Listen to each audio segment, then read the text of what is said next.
right. Good evening, everyone. Welcome to the sixth evening of the Board of Finance, Board of Selectmen joint budget hearings. Would everyone please rise for our Pledge of Allegiance? I'm going to ask our Budget Director, Mrs. Linda Gardner, to lead us in the pledge this evening. I pledge allegiance to the flag of the United States of America and to the republic for which it stands, one nation, under God, indivisible, with liberty and justice for all. Before everyone sits, this is getting too routine, but we have a piece of bad news this evening. Mr. George Lacavera, longtime police commissioner and current Fairfielder of the Year by actions of the Board of Selectmen, passed away today. So we'd like to hold a moment of silence in his honor.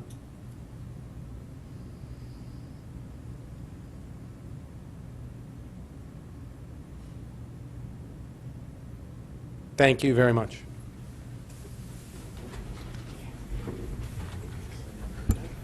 Our condolences go to his entire family, and our thanks and appreciation for all the years he spent servicing the town, both as a volunteer as well as a dentist.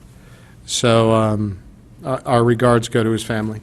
So this evening we have the finance area on our agenda, and the finance area consists of the finance department, the purchasing department, administrative services, the tax assessor, the tax collector, information technology, and the Board of Finance, and the unemployment compensation numbers. I know we have several department heads here this evening. I thank you for coming.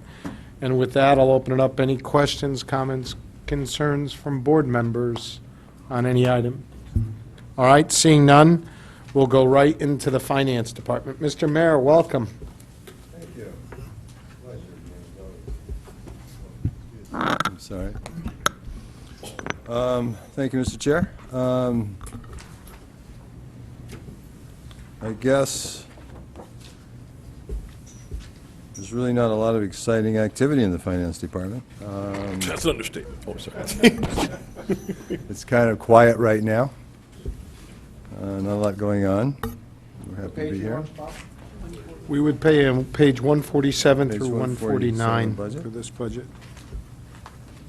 Do you want to go through revenues? Do you want to go through Let's go through expense. expenses? Okay, so we have a budget increase of $431,000 year over year.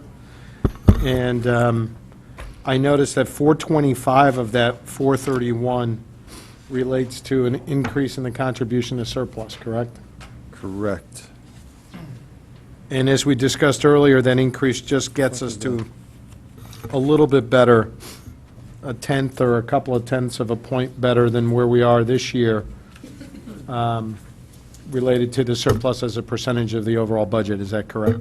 That number, when it was originally calculated, moved us, I think, from 5.24 to 5.26. Right, so very, very minimal I movement. have not, and I wanted to, I have not recalculated that number based upon, the proposed and, not proposed, but the potential change in activity that we've talked about. And in fact, I was even trying to remember today, and maybe Linda can help me, did we change that number from the department heads to the first selectman's number, or is that the original number? That was the original one. So that's the original number. So there's the total first selectman, so that number, if you're talking about it just as a percentage of the numerator of the denominator, where the denominator is the total expenses, the numerator, would it go down by about $1.5 million total, including the Board of Ed? So the numbers, so the improvement is greater than that original. Right, in other words, what you're saying is if we have some upside on things such as revenue and insurance, Well, no, and we it's not- adjust expenses downwards and adjust revenue upwards, No, right?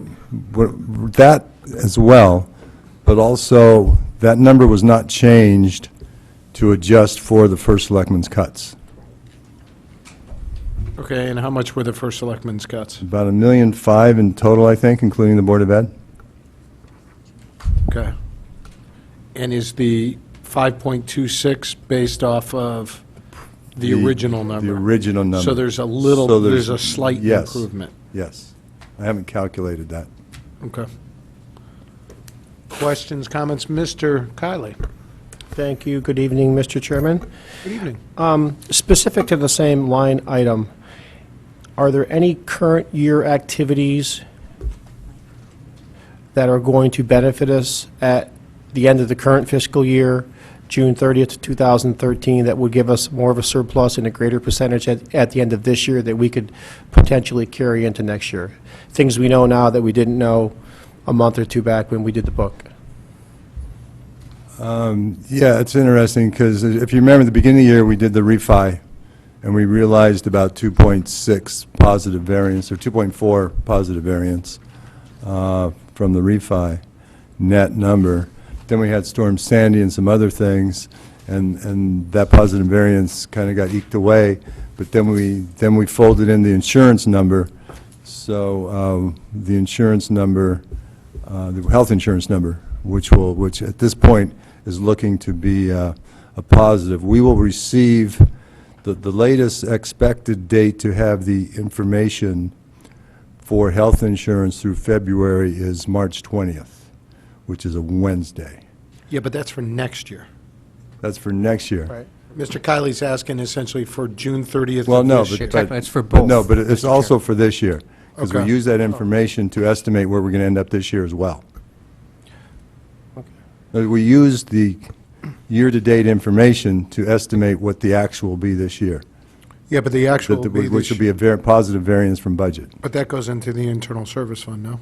That's a good point. It's not in the general fund, right? That's true. Yeah, forget what I said. It's important, but it's not Right. germane to your question. Right. But that's a good point. That's an excellent point. I somehow got off track on that one. But we have some other issues that we're calculating that there may be some savings from that we think there's going to be a positive variance there. We're working on that now. We don't know what it is. Tom and I had talked about getting together to discuss that mid-next week. But that's part of the calculations taking place at the moment in the Finance Department. All right, so thank you for that information. I appreciate that. So I think what I heard is that sometime in the next couple weeks or so, we'll have an updated estimate for what we think the surplus will be at the end of this year for us to evaluate what we might consider doing on this line to maintain a similar percentage of surplus in next year's budget. You said it much more clearly than I did. Okay, Okay, so we will get an estimate for the end of this year. That's the goal. Yeah, That's the goal. that's good, thanks. sure. Other questions? Mrs. McCarthy-Vahey? Thank you, Mr. Chairman, and thank you, Mr. Mayor, and the whole Finance Department. Just to follow up on that, you gave March 20th as the date for the health insurance information, and I know you're saying next week, but do you have a target date for that information as well? I ask specifically so that, again, before the Board of Selectmen vote on the 1st, we would have time ideally. I know that's what you're working for, but just wondering if you have a specific target date. Yeah, 19th or 20th as well. Wonderful, thank you. Okay, other questions on this item? Mr. DeWitt? I'm looking at the current year actuals, and your 2X on your overtime. What's our problem with overtime? Storm Sandy. Okay, why? Yeah, I think they're, Mr. Chair, if I might? One of the things, when we talked about Storm Sandy, one of the things we pointed out, that this impacted more departments. We had people from or staff from the Finance Department, both working over the weekend to make sure that payroll checks were done on time so that they wouldn't be impacted by the storm. We also had representatives from the Finance Department helping out in the town call center answering questions for residents that called up during the storm from that standpoint. So that the Finance Department was doing more functions than just finance during the Storm Sandy operation. Okay, why was the finance department manning phones. It seems like the higher end of our budget our employees are answering phones. We asked for volunteers from... They weren't volunteers, they're getting paid. Right, but since non-essential personnel in some areas didn't have to come in, folks that did choose to come in, we looked at what work we could do. The call center was part of that.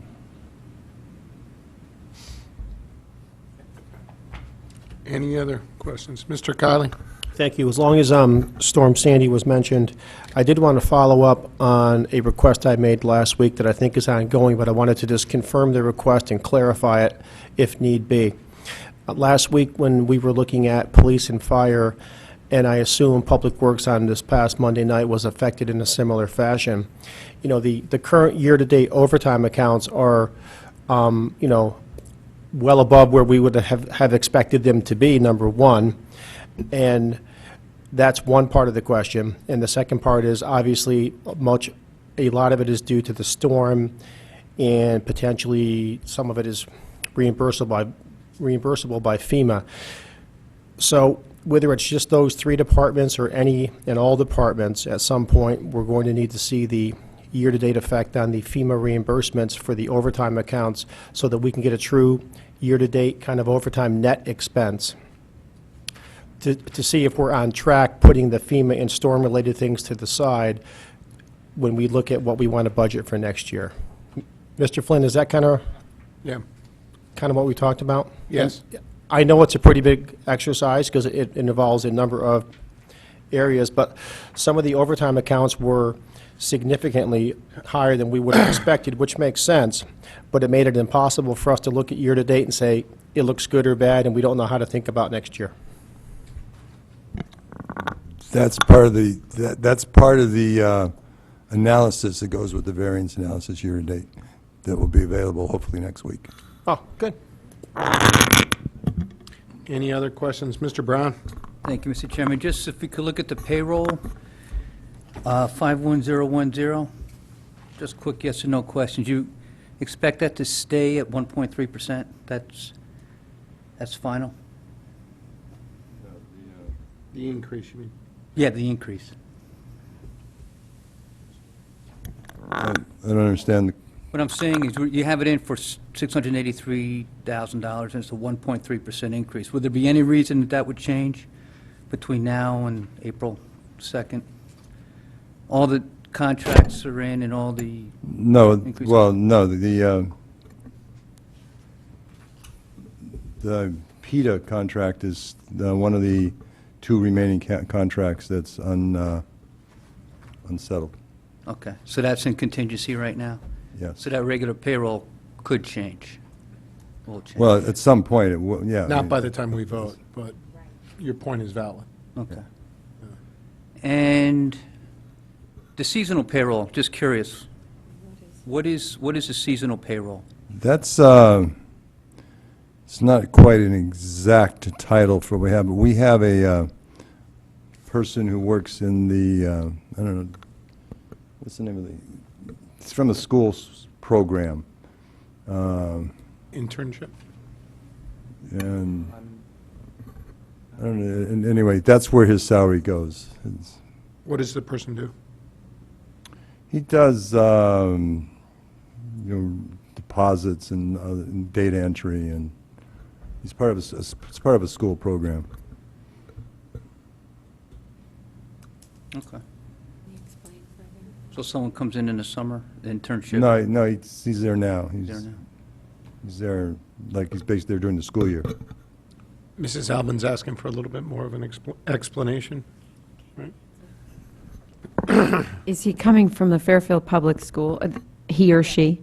Yeah, he's in a transitional program right now. I think technically he graduated, but up until a certain age, it's a transitional program so that they could try to incorporate workplace skills into their life.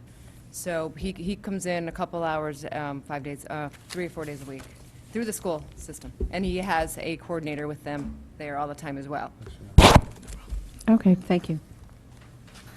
Mr. Broadfeld? Just a simple question. I'm surprised Mr. DeWitt hasn't beaten me to it. I'm just curious, if you look at 56,100, what's the cause? There's no, I mean, it's a decrease of this year, but from budget of last year.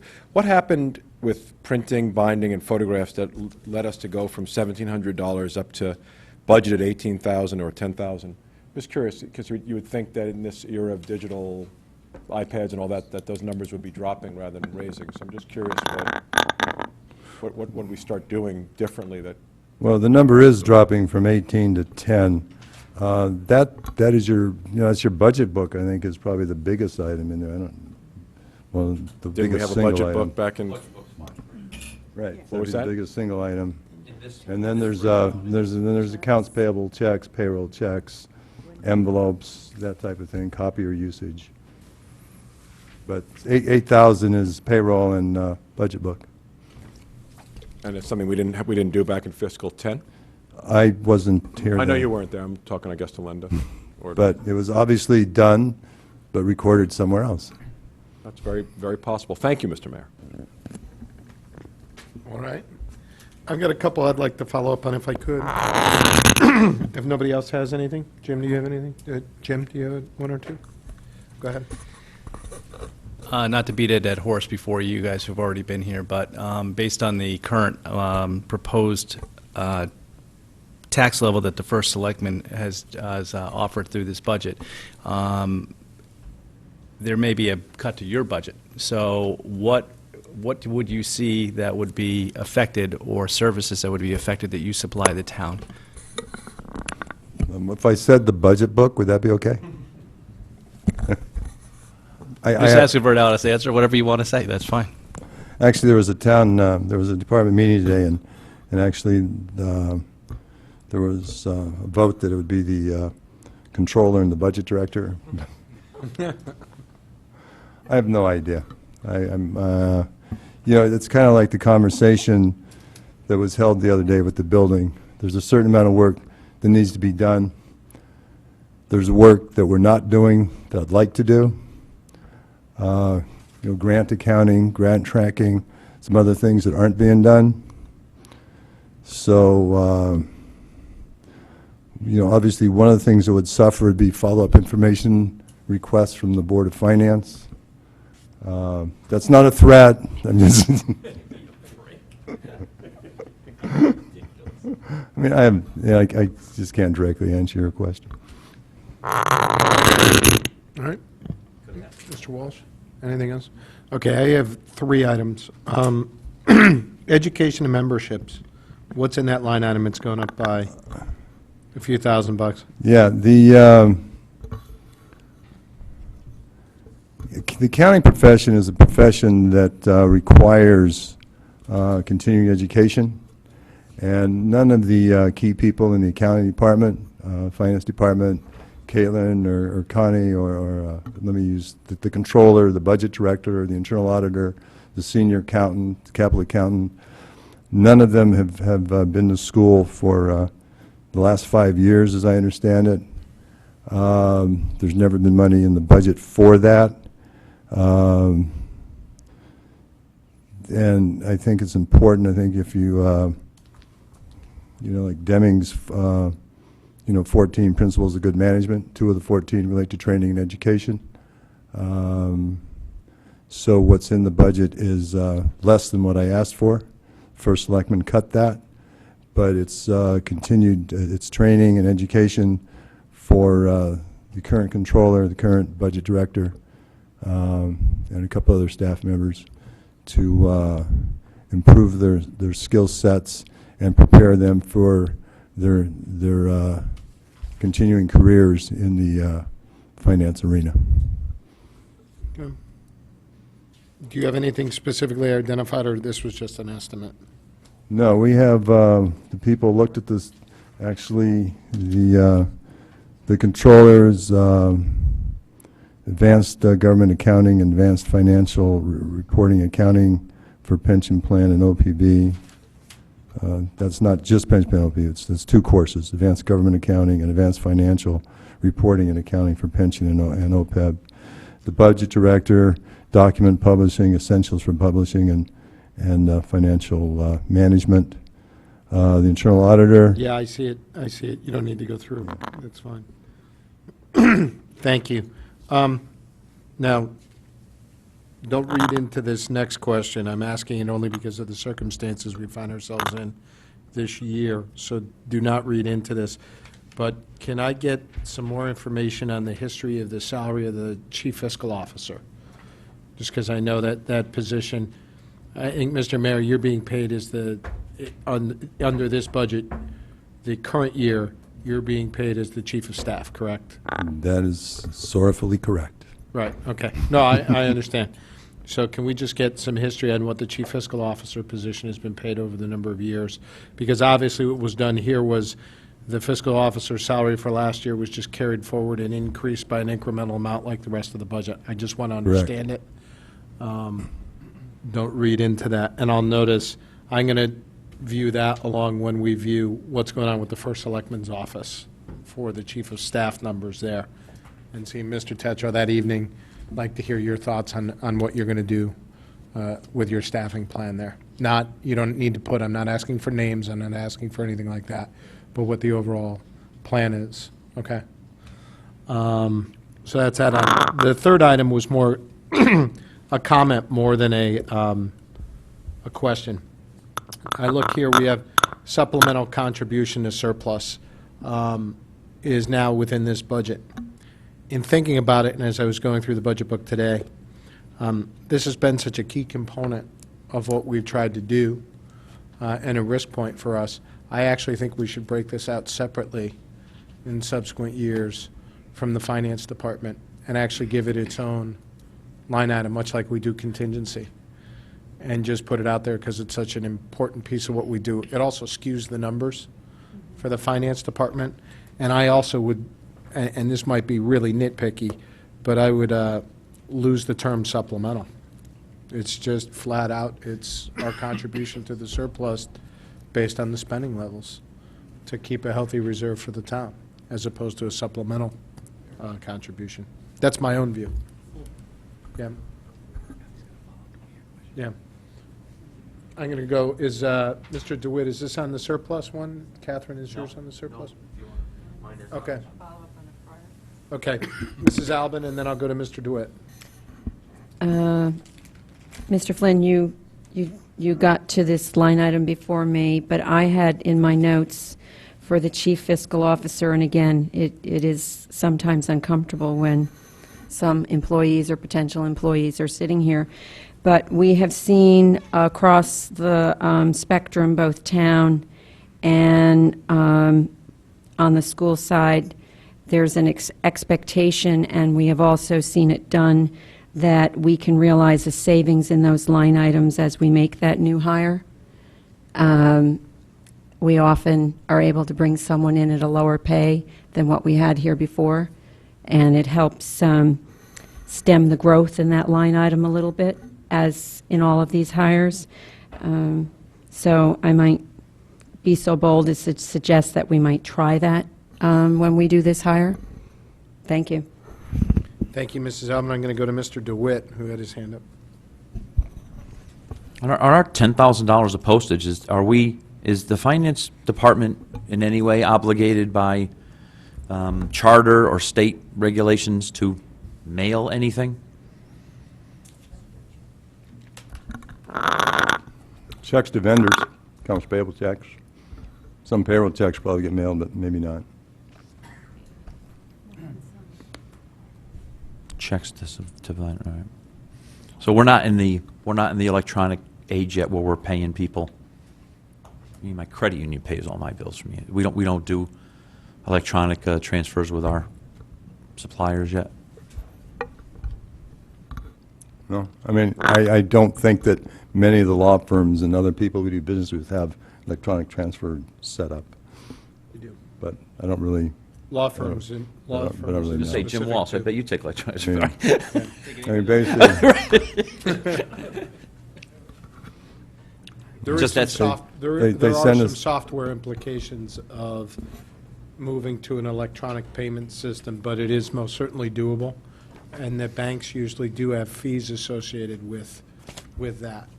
Typically, they are under, my experience, I should say, is they are under the fees that you incur for postage and paper with mailing checks. So, Mr. DeWitt, the question's valid, but Yeah, I mean, that budget line item for this year is 47% spent.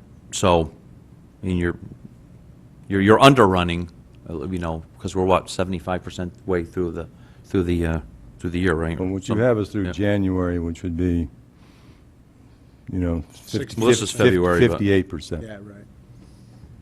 Well, this is February, no? 220, it's 226. Well, That might be the I date don't it want was- to, I don't want to debate percentages, but I mean. That might be the date it was I printed. understand that you're, It's through, the information is through January.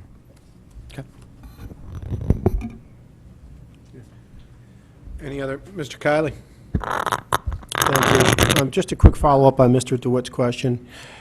Does the town mail every employee a copy of their pay stub every 2 weeks? No. No, they do not. Okay. Thanks. Thank you. Any other questions, comments? Mrs. McCarthy-Vehy? Thank you, Mr. Chairman. Again, another follow-up, and I asked this, as you may recall, from another department. Aside from the conversation about postage, are there any other types of automation that you all foresee or vision in the future in your department that might ease the workload, make things easier, make things more user-friendly, both for yourselves and for employees and citizens? Two areas that we've thought about are the electronic payments to vendors. It is on our radar screen. We implemented our system about 2.5 years ago, so it was the next kind of step to reach out to our vendors to get their ABA and all of their account numbers. It's going to take a little while to get there. And secondly is scanning a lot of our paper documents. So our paper costs, in theory, would be going down. And our storage, not that we really have any storage costs per se, but just to get the paper out of the office. Thank you. Sure. Any other questions? Comments?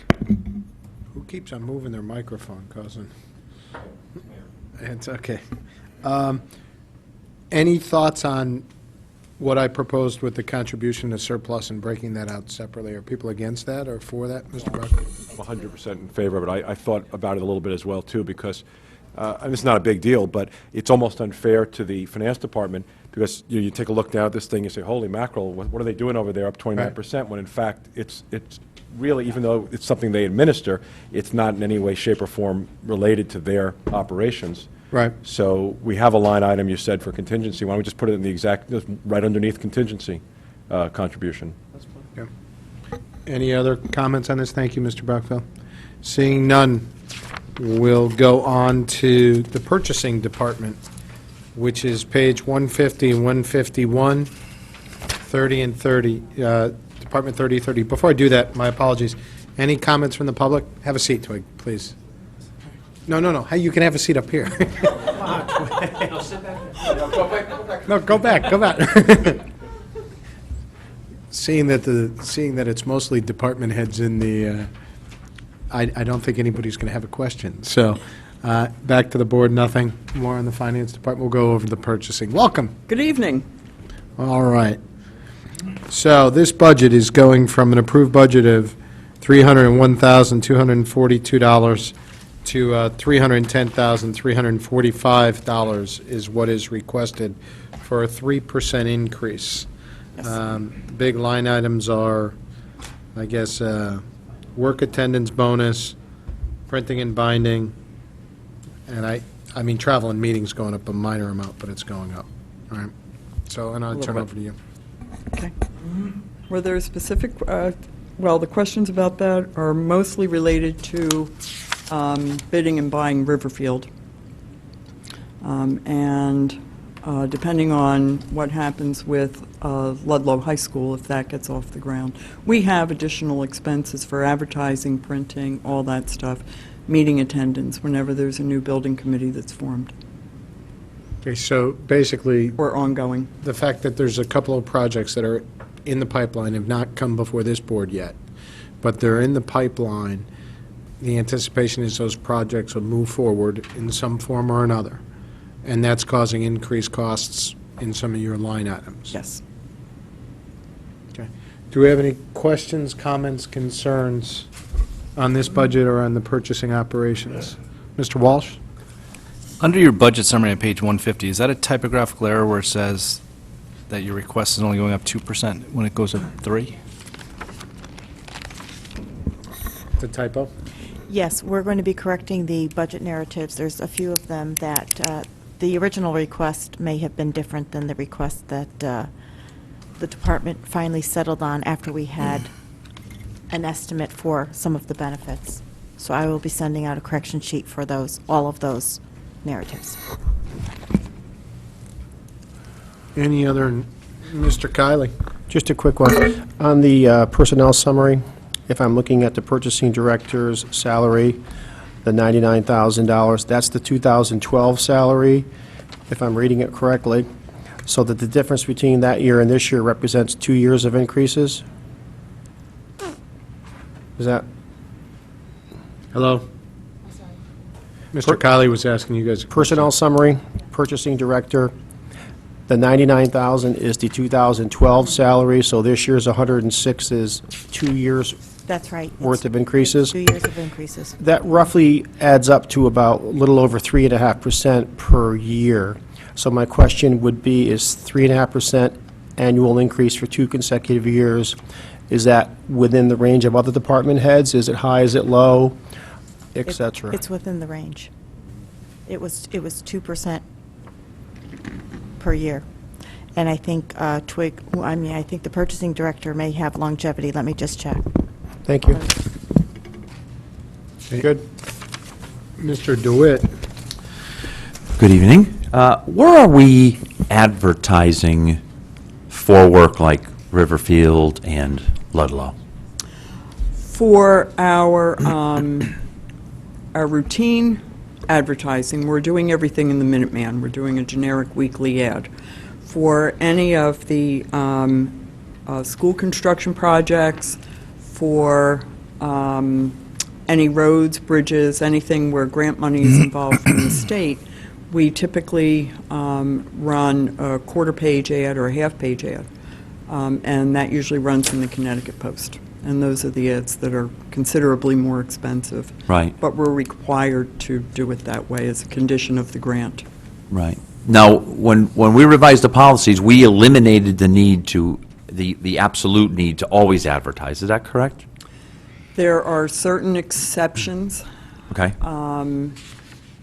to the requirement to advertise or to do a 10-day bidding requirement, and those are for the fuel commodities. Right, right, Those right. purchases. But for the, for our standard bids, the requirement to advertise for 10 days is still in the bidding.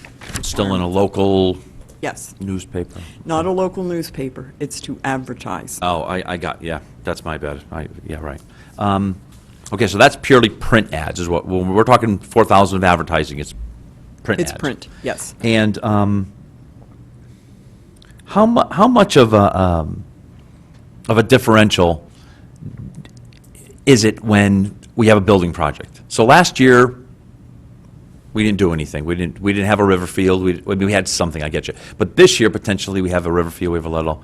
What kind of a bow wave do you look at when you see a project of that size? We're looking at a difference between an ad costing $20 and an ad costing $350. And how long are you obligated to? We typically run the ad once. And the ad is around between $350, $460, somewhere around there, depending on how much information we're required to embed in the ad. And that's going to vary from project to project. If we do anything for transportation that involves CONDOT, their ads are very long and very expensive. And unfortunately, we don't always know when those projects are going to be funded. So we do our best to budget it. If we don't spend the money, then we give it back. I understand. All right, thank you. Any other questions, comments? Mr. Walsh, and then I think Mr. Brockfeld, right? And then Mrs. McCarthy-Vega. Good evening, Twig. I've been asking this to all department heads. With what I see as needing to reduce this budget to some degree in order to have a more reasonable tax increase, what areas of your budget would be impacted if we were to make a cut to your budget? I think we could probably reduce postage. We've been trying to whittle down what we mail. We're no longer mailing purchase orders. There's a lot of stuff that we're no longer mailing. We could look at advertising I wouldn't touch. Never, take that back. Printing would probably be another one. Again, with the building construction projects come higher associated printing costs. But there are probably some things that we could do to get creative about managing those or eliminating them. I'm reluctant to cut education and memberships or travel and meetings. Those accounts are, they're important. We have a new individual in the purchasing department. She's been with us for a little under a year. And so educating her and her training is very important, as is the ongoing training for the other members of the staff. And then travel and meetings is travel to educational events, and it's primarily meetings, attendance at various town meetings, trips around town, that sort of thing. Okay. Are there normal meetings that you have to go to in regards to keeping up any certification or anything else like that? I mean, do you go to like some annual conference for purchasing directors or, you know? I have lifetime certification from ISM, from the national organization. So I'm all set. But I do have someone on staff who this year will have earned the requisite number of years, and with another couple of training sessions will be eligible for his certification, to sit for his test for the first time. So. And historically, since you've been the purchasing director, has there always been a junior buyer, or is that a position that was added during your tenure? We changed the staffing several years ago through attrition. The department had been staffed by a director, an assistant director, a bid specialist, and a buyer. The department is now a director and 2 buyers. Okay, thank you. Any other, we had Mr. Brockfeld, then Mrs. McCarthy-Vehy. Thanks. Before I ask the question, Bob, I'm sorry to hear that you have this lifetime certification, because I've heard you're missing out on just crazy conventions in Vegas among purchasing managers, but... Oh, they're a wild crowd. Yes, but and I promise I'm going to ask this only once and take your answer, and you can choose to make it really brief, too, because we had a long conversation on this in the past, but could you just report to us at all about any progress you made on what we discussed, obviously, last year, which was any progress in using the Internet, using online to more efficiently and potentially get better prices on buying stuff for the town? We haven't had too many opportunities to observe the difference between getting quotes or getting bids for something or getting something online. But we had one. And I believe I emailed the results from that. They weren't favorable, quite honestly. I don't have it with me. I'll be happy to look it up and get it to the chairman for circulation. I appreciate it. Just Sure. Thank you. You're welcome. Go to Mrs. McCarthy-Vehy. Thank you, Mr. Chairman. My questions were actually answered. They were questions about staffing, so thank you. I did have one question that came up myself, and actually, it's not unique to this department. It just stuck out in this department because it was a 0 last year and came back this year. And it's related to work attendance bonus, and I guess this is for the first selectman. So I understand some unions, some jobs, where there's minimum manpower requirements and things like that, where it's advantageous that we don't have someone out and we're not paying overtime, right, to someone to fulfill that. So it took me a long time through this process for a number of years to understand how that might be beneficial to the town. When it comes to positions, though, in departments like this, or departments like finance, or some of the other administrative departments, I fail to understand the rationale behind a work attendance bonus. I don't understand why we would need one in order to get people to come to a job that we're actually paying them to do. Your point's well taken. I think that's one of the areas that we're taking a look at as we go through with ongoing negotiations for that. And I'm going to turn to Linda and ask her if this is part of the contractual obligation or not. This has been going away year over year, and right now, there's only 4 units that I budget work attendance bonuses for. And I could give you the 4 if you need it. What are the 4? Police, Which I understand. Public Works, Okay. department heads, and mid-managers, or PTE. Department heads. Department heads have traditionally followed the mid-manager or the PTE contract, and right now, the PTE contract is not settled. What is PTE again? Professional and technical employees. Shorthand, I call them mid-managers. Right. But I mean, our department heads are our highest paid personnel, right? And, I mean, if we're paying them to come to work, right? I'm not arguing with you, I'm just saying No, no, that no, no, no, they've I'm just traditionally saying- mirrored the mid-managers. And until that's settled, Are we under an obligation to give the department heads work attendance bonuses? We are not. Only from our customer following the mid-manager kind of benefit package. Does this budget contemplate giving department heads worker attendance bonuses? It hasn't been changed at this point. Because it doesn't break out whether it's department heads or whether it's a union contract or whether it's a department head past custom. Can we get a better understanding of that, just so that we know? sure. Yeah. Can we get a number what that's costing us in this Well, budget? that's what we want, is the number that it's costing us per year. What's in this budget for work attendance bonus for department heads? That's not how I budgeted. I didn't go through person by person. What I did is I went through actual usage and projected that we would be using approximately the same amount. But I can go Okay. back on the actuals and see who was paid. Then exactly. If you So, could send us rather than that. look at the budget, look at the actuals. Perfect. Fine. That'd be great. Thank you. Any other questions or comments? Question on the payroll. When they're done. Just a quick question. The increases for department heads are based on the same professional, technical employees contract? Or the increases for department heads based on? No, they're, That's the question. no, they're not. They're not? What are they based on then? It's, this year it was targeted at 2%. Okay. So it's your discretion?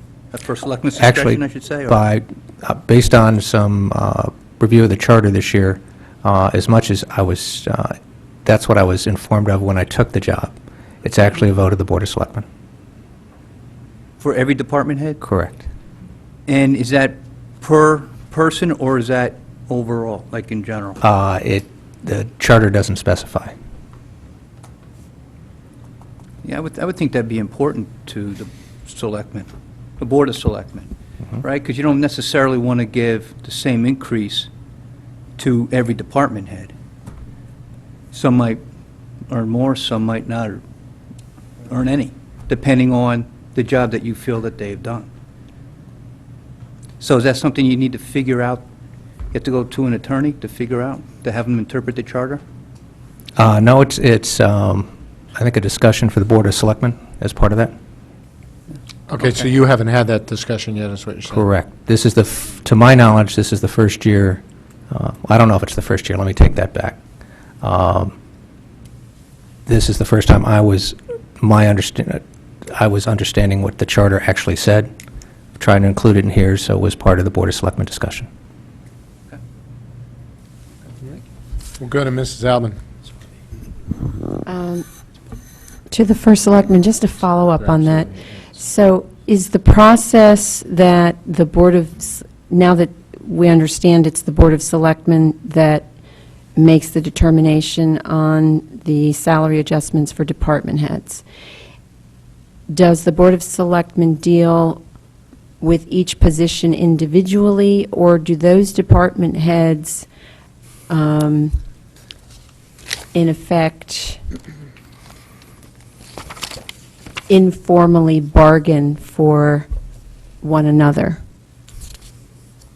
We haven't had the discussion yet among the Board of Selectmen. This is the first time we're going through the process in my memory. So, do you know, in past practice, have the town department heads? Yeah, I do not, Ms. Alban. What I was given at Okay. the time was that, and I believe if you look at the department head benefit sheet that was handed out last summer, it says specifically in there that the department head raises will be determined by the first selectman. That is not what it says in the charter, and that's why we're looking to change our process. Okay, I'll follow it as it goes along. Going to go to Mr. Walsh. Can we get a list of every increase by a percentage that was given to a department head in this budget and over the previous 4 budget seasons, by department head, what the increases have been, so we can get some historical view on what the increases that have been given, I guess, previously by the first selectman and now by the Board of Selectmen, so we can see what they are. You agree? Mm-hmm. Okay.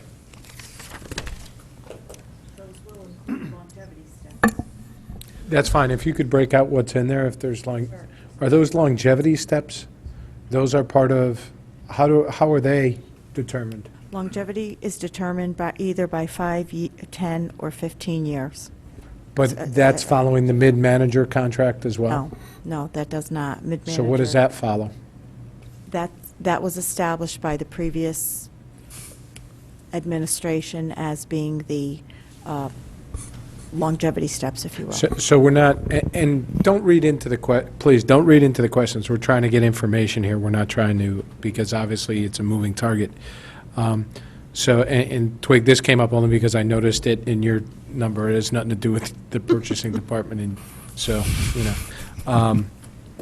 But, that being said, we're not under an obligation to do longevity increases. We're not under an obligation to do work attendance increases, or work attendance bonuses, is what it sounds like.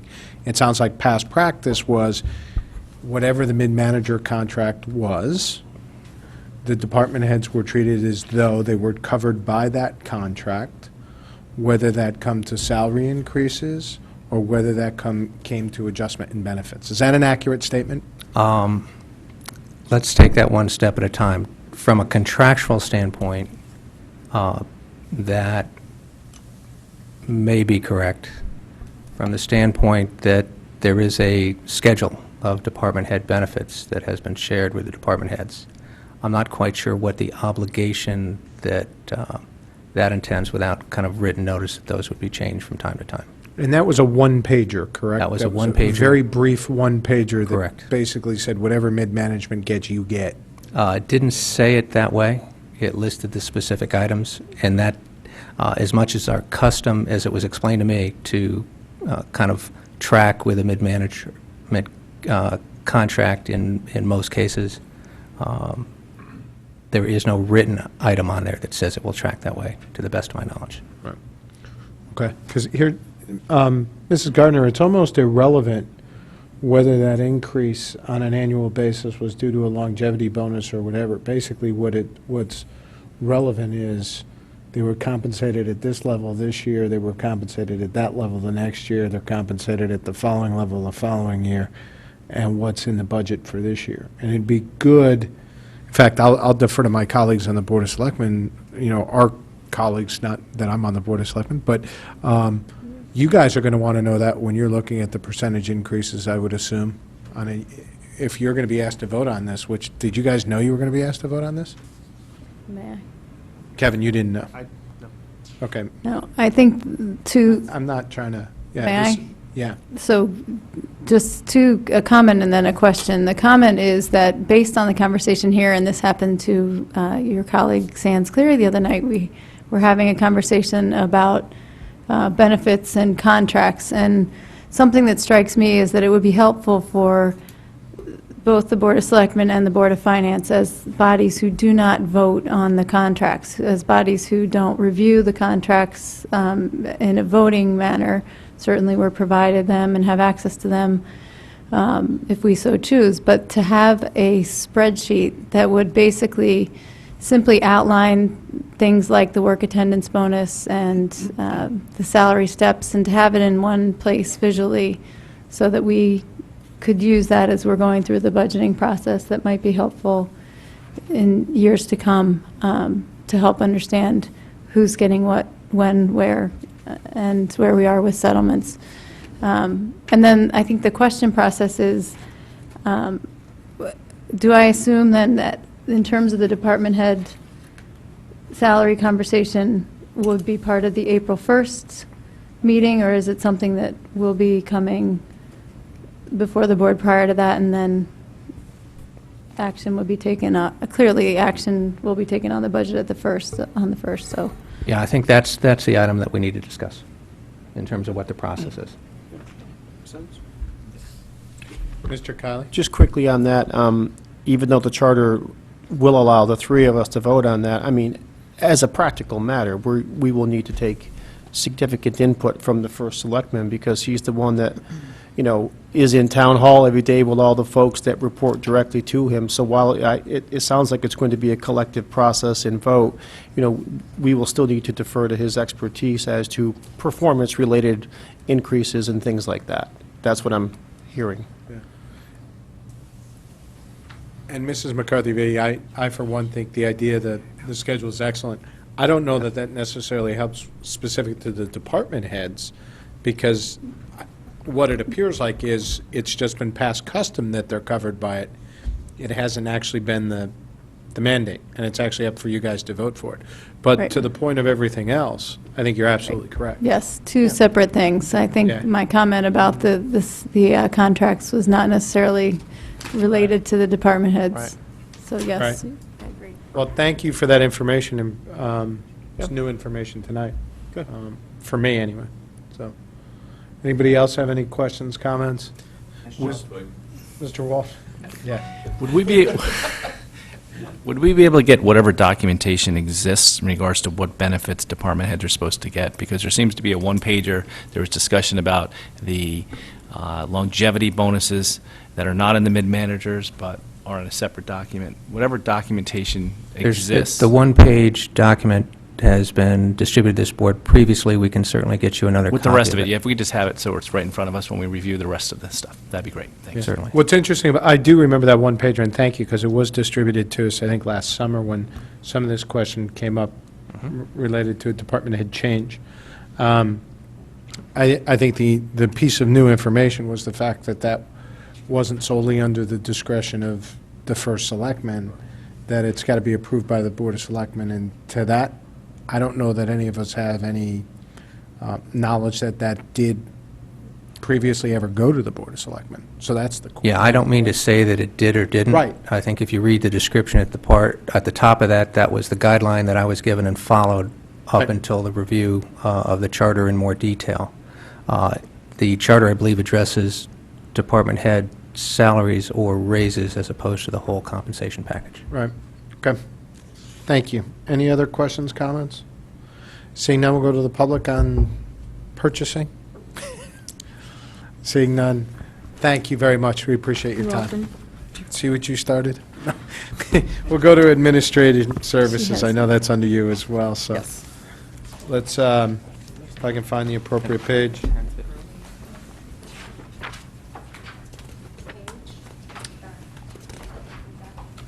Yeah, what's the page again? 55. 55. 55. Thank you very much. Thank you, Caitlin.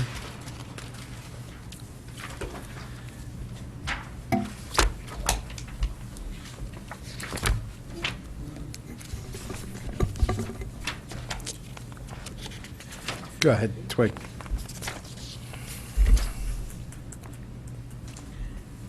I think the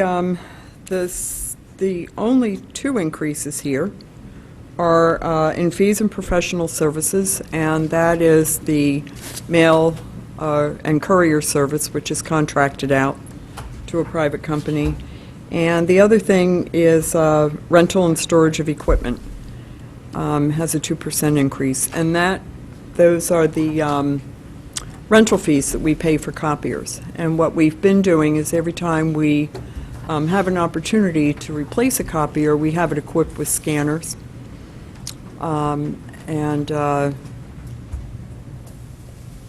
That's helped to reduce the postage costs.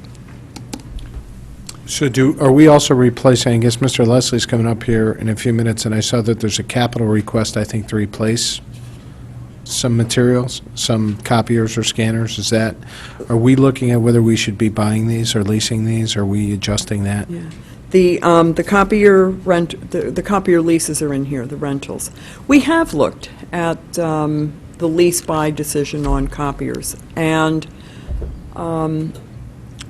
it suggests that with the changes in technology, it doesn't make sense to buy anything. If you're going to keep a copier, you should really keep it for 8 to 10 years in order to get that return on the investment. And in seeing the dramatic difference between a copier that we had 5 years ago that just left the building December 31st and the new one in its place, the new one is about half the size.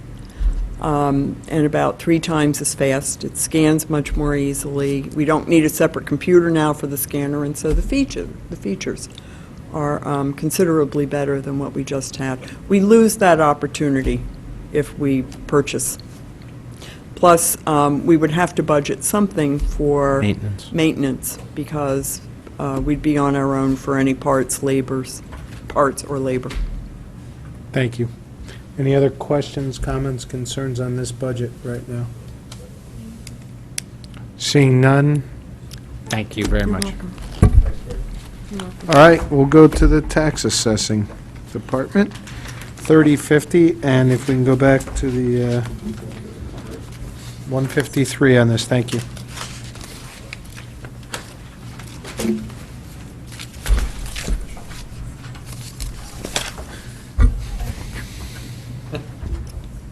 Good evening. Good evening. You've been a little busy. You've been a little busy. Excuse Been a me, little if I busy. may. Yes. There were questions about fuel. While Twig is here, would you like to address that so she can? Thank you. Ms. Hahn, we had questions about the estimates that were used for fuel. Can you do us a favor and just send us whatever documentation on the estimates you used for fuel costs and how you came up with what the increases are? That'd be great, and then I can just distribute it and not waste your time. And Caitlin as well. Thank you very much. Thank you, Mr. Mayor, I appreciate that. Sorry, Mr. Ross, please. Did you have anything you wanted to start by saying, or did you just want us to start hitting you with questions? Just go right into it? Okay, I'll open it up to board members. Any questions, comments on the tax assessor's budget? Mr. Kiley? Thank you. I have probably for Linda, Mrs. Gardner, and it may be answered by the previous request by Mr. Walsh to look at department head salaries year over year. But my question is, without getting into the weeds too much, on the assessor's salary on page 155, it's, if I'm reading it right, it's a 2-year increase, again, going from 104 to 114.4, and that's 10% over 2 years. So the same question to Mrs. Gardner, if you could take it offline and come back to us with what the components are for that and why it's 10% over 2 years.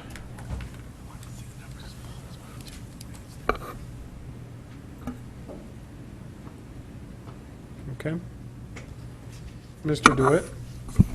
Good evening. Good evening. As much as I appreciate a negative 5% budget, your budget is down 5% from a high budget where we were putting in fees and professional services for assessment appeals and such like that. And I'm looking at the fees and professional services for this year, And the line item says, appraisal and consulting services needed in connection with court cases filed for 2010 and 2011 assessments, $110,000. We're not out of the woods with that to the tune of $100,000? We're chipping away at it, let's put it that way. We made progress last year. We made some progress on all the cases resulting from the last revaluation. Right. But we're still working at it. So in the fees, and I'm just trying to look at what we're at this year so far. So this year of the 140,000 budgeted, you've only expended 24,000. Excuse me, and you've encumbered 5. So you're like 21% spent. Okay. So A lot are of we that looking is- for a bow wave in the next 3 months, or? A lot of that is dependent on the court schedules.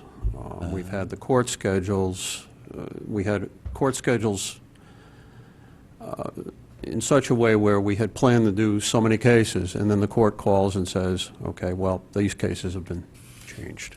Sure. Continued, whatever. So it's really difficult to track the court schedule. Okay, so you anticipate a certain court schedule occurring. Right. And then certain things happen. It's like, okay, well, it's being put off into the future.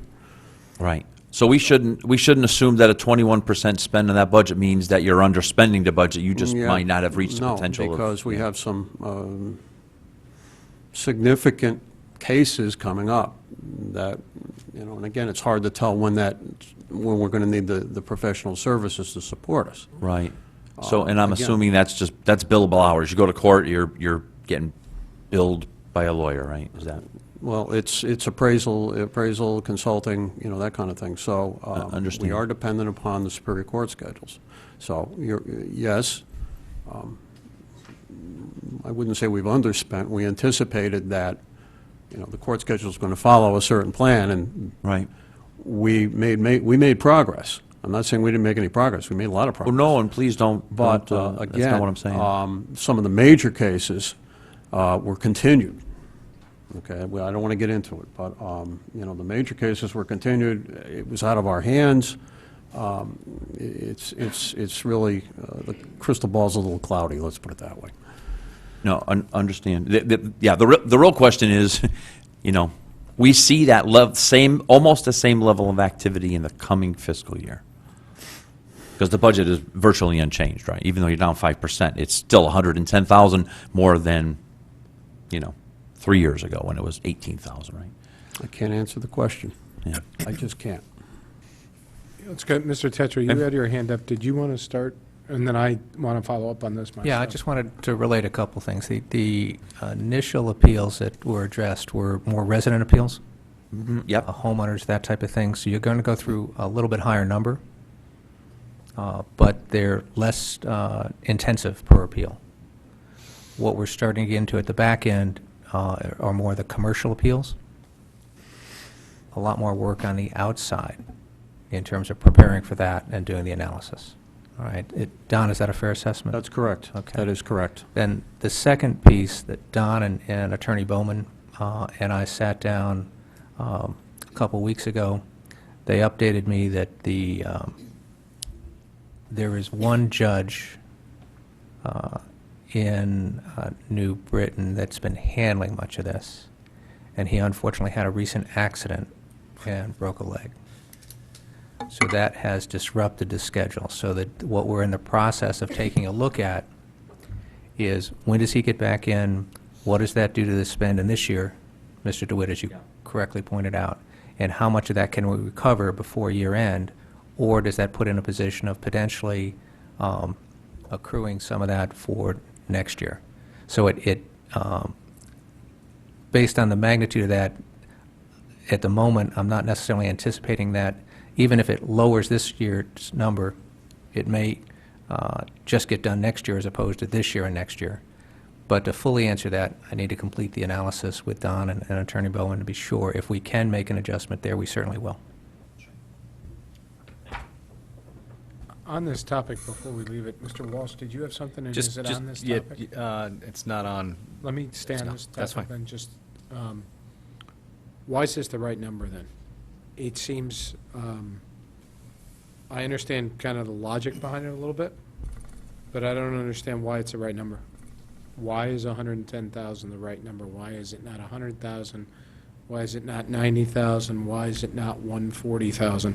Where did this number come from? We did an exposure analysis. The types of properties that are under potential or under litigation, and the types of services that would be required to, again, support the town's position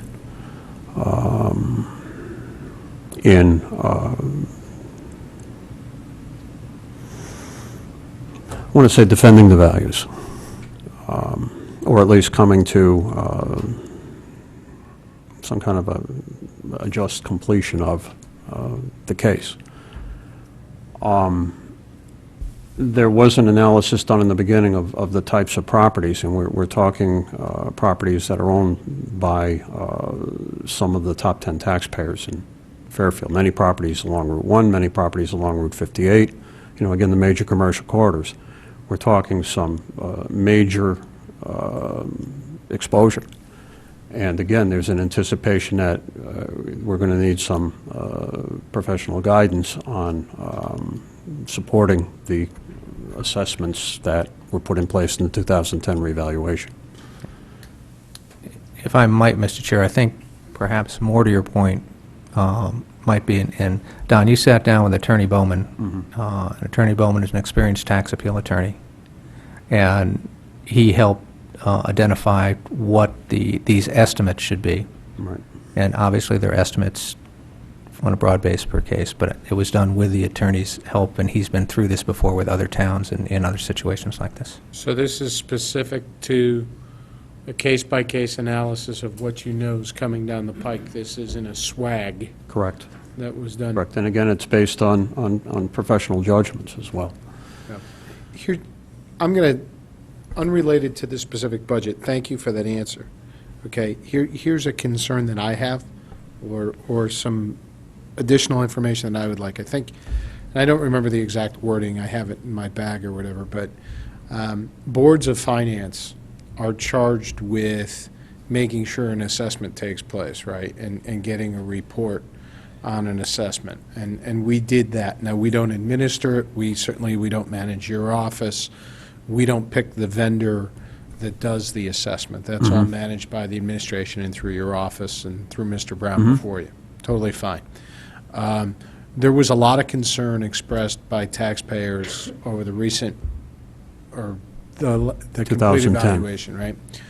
Which not only resulted in a lot of angst amongst taxpayers, but as we see here, a lot of follow-up expense and time for you guys in terms of administering cases after the fact, right?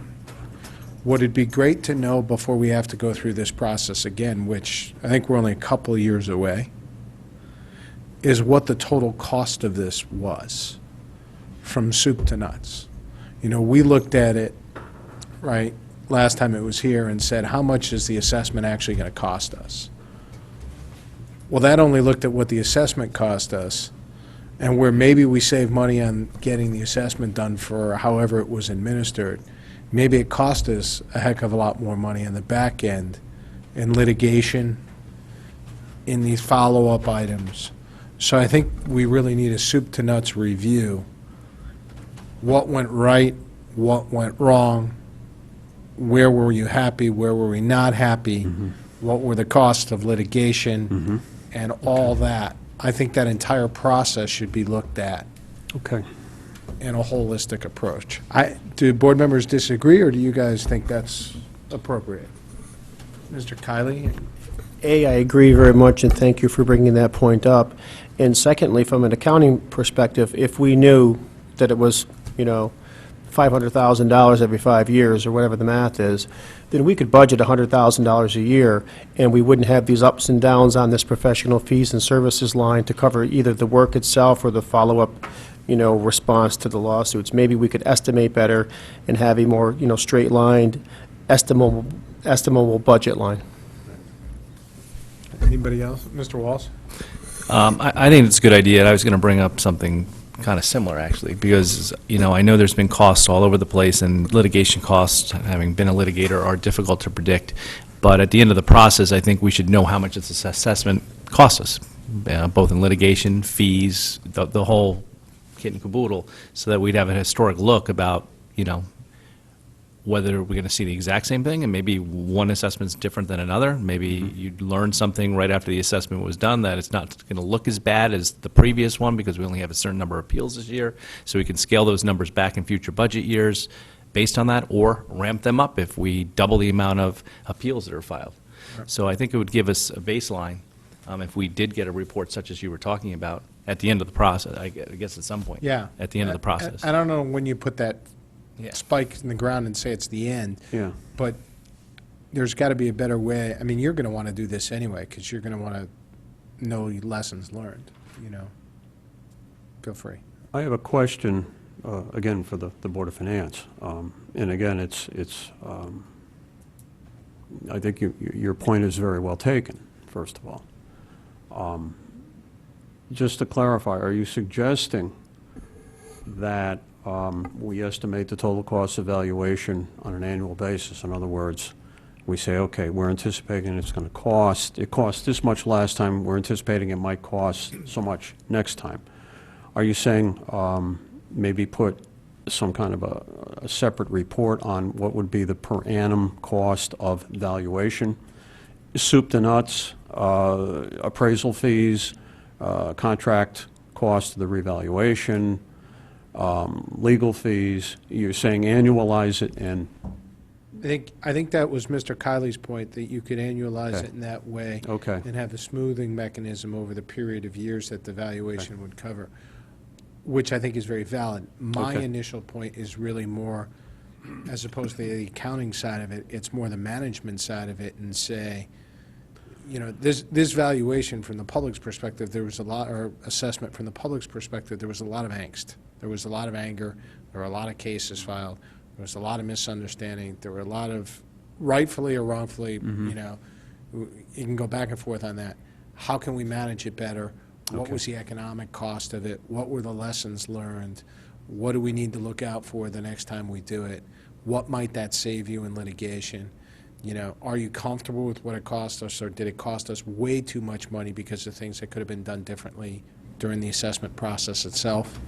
I don't know the answers to that. I'm not trying to say that I do. But right now, I couldn't tell you what that assessment process cost us, okay. because I don't know what all those extra costs, right? We're now in our second year.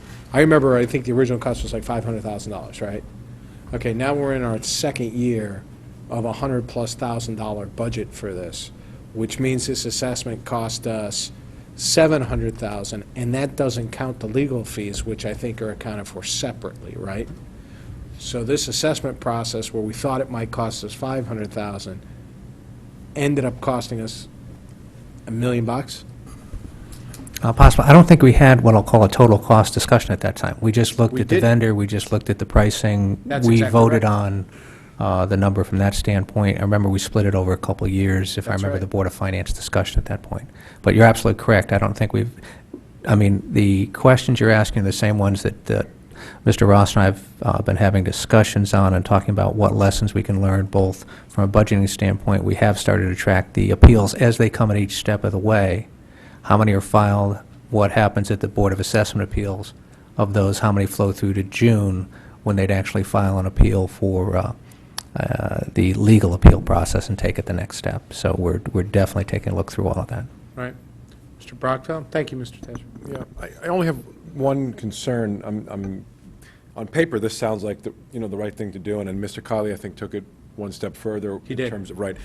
But the only thing I'm worried about is I'm not sure it actually tells us anything, because, so we're spending a couple $100,000, it sounds like, on legal fees and expenses in order to litigate these. We're spending much more than that. Well, I'm just looking at the budget in terms of, That's only the appraisal piece of it. That's not the litigation piece. So you're actually where you thought that the assessment was costing $500,000. right, the initial fee. Right. It's Right. costing $500,000 there. Right. another 240,000 here, Right. 250,000 in follow-up appraisal work, and then perhaps So this... another hundreds of So you're saying thousands of dollars. this 100,000, 140 does not include any legal fees? Right. Is that- Okay, I'm sorry, I thought I heard that there was legal fees there, okay. No. But still, even so, okay, so that's even more, but even, I think the thought I was having is still valid, though, which is that in a vacuum, it still doesn't really tell us anything, because one of the ways we could avoid the administrative and legal fees would be just to have told the assessor to under-assess everybody's house and nobody would complain, right? So, in other words, if they're doing a great job for us, and it ends up costing us some money to defend some of the, in other words, at the end of the day, we're trying to maximize the tax revenue to the town without being unfair to anybody, obviously. So I'm just worried that we may come up with a conclusion from what you're asking for and say these guys didn't do a good job. And if that's the conclusion... But I'm not sure that whether they did a good job or not is actually related to the follow-on costs that might happen. Well, there's different, and correct me where I go wrong, there's different assessment methodologies that can be used when you send these people out to do the work, correct?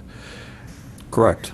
And different assessment methodologies can cost more or less money when they go out and do it. Correct. So the decision point might be that if you can get a quote-unquote more accurate assessment, but it costs you more money, you might actually save money on litigation costs after the fact. So the decision point is when you're signing up for the assessor, for the assessment firm, what methodology you're signing up for. Because you might think, I'm going to save money by signing up for the 500,000 assessment, whereas if you actually paid 600,000 for the assessment, you'd save several $100,000 Sure, on but legal paying fees and for stuff quality, like that. it's always a good thing. But it's not just conceptually. quality, Right. it's the methodology that Right. they employ. It's not, Mike's assessment firm versus Kevin. Right. It's, I mean, we don't have to go through this Yeah. detail here. I guess I just would say that, again, I don't see exactly how, unless we did another assessment using the other method, I still don't know how we would, what comparison we'd be able to make. In other words, that's why we've hired Mr. Ross. I mean, that's, in my opinion, that's what his judgment's got to be about. okay. I mean, there's no harm done. That's my Right. point. I'm not Yeah. arguing against doing what you said. No, I understand. I'm just wondering if it's actually going to bring us any meaningful information that helps us or them make any different decisions going forward. Well, That's all. I think by the time we come up to start to evaluate the next approach to the assessment, there'll be a lot more data that we'll have. We'll be through more of this, so we'll have a complete picture of what it is, both what the total cost is, but how it ramps up and down over the course of those years. So we'll be able to make I agree with Mike. I have no idea what an assessment costs us. I mean, Right. it seemed like 500,000 was going to be enough. Clearly, it was not. And clearly, we don't really know where it's going to end, because, as Don said, we're still in the middle of the work. So we're getting through it, but we're still in the assessment process, the litigation process.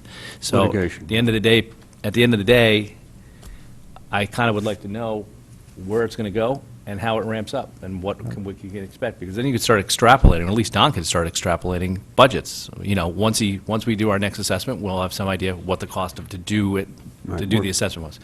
Then what are the costs of going forward? We know by a certain point how many appeals are filed. There are patterns. There are patterns. There are So we traceable can patterns, ramp up yeah. or ramp down based on, we had a good year and we only had 300 come in. Well, this, We're having- just Board of Appeals, we've watched the number of appeals decline. Yeah. Last year, we had 200. This year, we had around 120. The revaluation year is assessment appeals to the Board of Appeals. I think we had about 500. The caution on those numbers is that's before there's any cost. The real number is what happens in June when they take it the next step. Right. All right. I think the other point here is that, to Mr. Walsh's point again, we only looked at one component when the Board of Finance evaluated this. And just to put the historical perspective on this, we've gone from doing this every 10 years to now every 5. 4 or 5. We have an option between 4 and 5. I think we picked 5 last time. We certainly, I believe we have that same option next time around. Historically, when you do these every 10 years, there's such a there's such a difference in value, and some of the tracking that we can do now, because they come closer together, we're out of memory, out of sight. You know, if we asked, you know, what do you remember of the assessment was done 2 assessments ago, that's not in recent memory. Because this one was done 3 years ago, it's part of our recent memory. When we get into the next one, it will be there too. So we have the opportunity to do a better job from that standpoint. Thank you. Any other questions or comments on this? One last one on the assessment. So we had all this storm damage down at the beach now, largely at the beach. What's the process whereby people want their valuations of the property down there reviewed, given the damage? Is that going to happen? Is it happening already? All of the above. The reviews are triggered by permits and by people coming and asking for reviews. So, For appeals, right? well, we're just talking about the process of identifying the properties that were damaged. Okay, Right. First of Just all, we're just to be clear, identifying them. reviews and appeals are 2 different Right. animals. Right. Right. Go ahead. Right. So I'm not talking about appeals. I'm just talking about the process of identifying the damaged properties. That's been ongoing since the storm, Okay. number one. Number two, there is a mechanism which allows a property which has been ordered demolished by the building official and is demolished. There is a mechanism in current law that allows us to prorate the building assessment. Okay, we got our first one in the office for a building proration today, as a matter of fact. One of the citizens whose house was totally destroyed furnished the paperwork to begin the process to prorate the dwelling assessment. Just the dwelling assessment, not the total assessment. Right. So there's really 2 things going on here. One is, again, a paper trail showing that the dwelling was ordered demolished, okay, and we're allowed to prorate the dwelling assessment.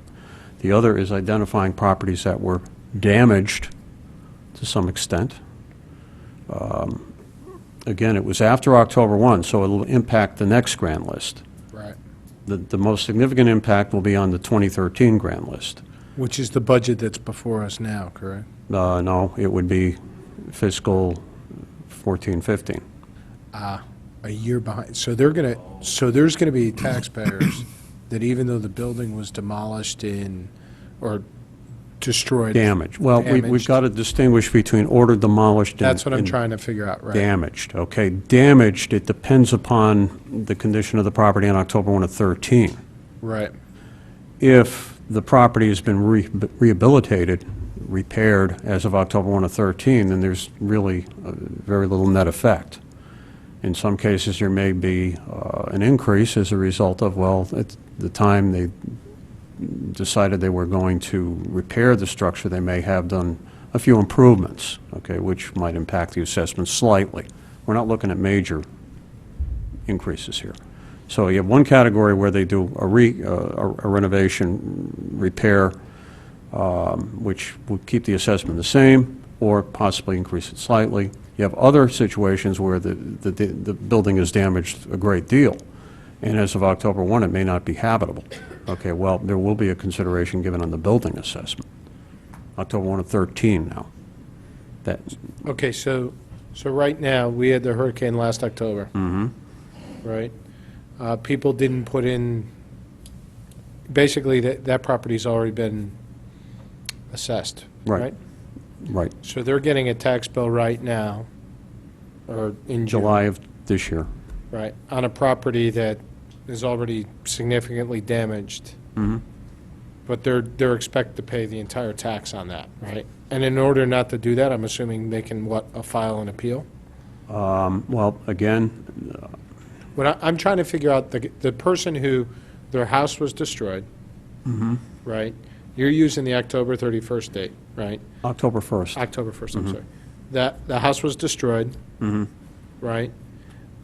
Through the storm, which was after October 1st, as I recall, right? Right. So the value was there as of October 1st. So for the next 12 months, they're going to be paying taxes on the assessed value of the property prior to all the storm damage, Correct. right?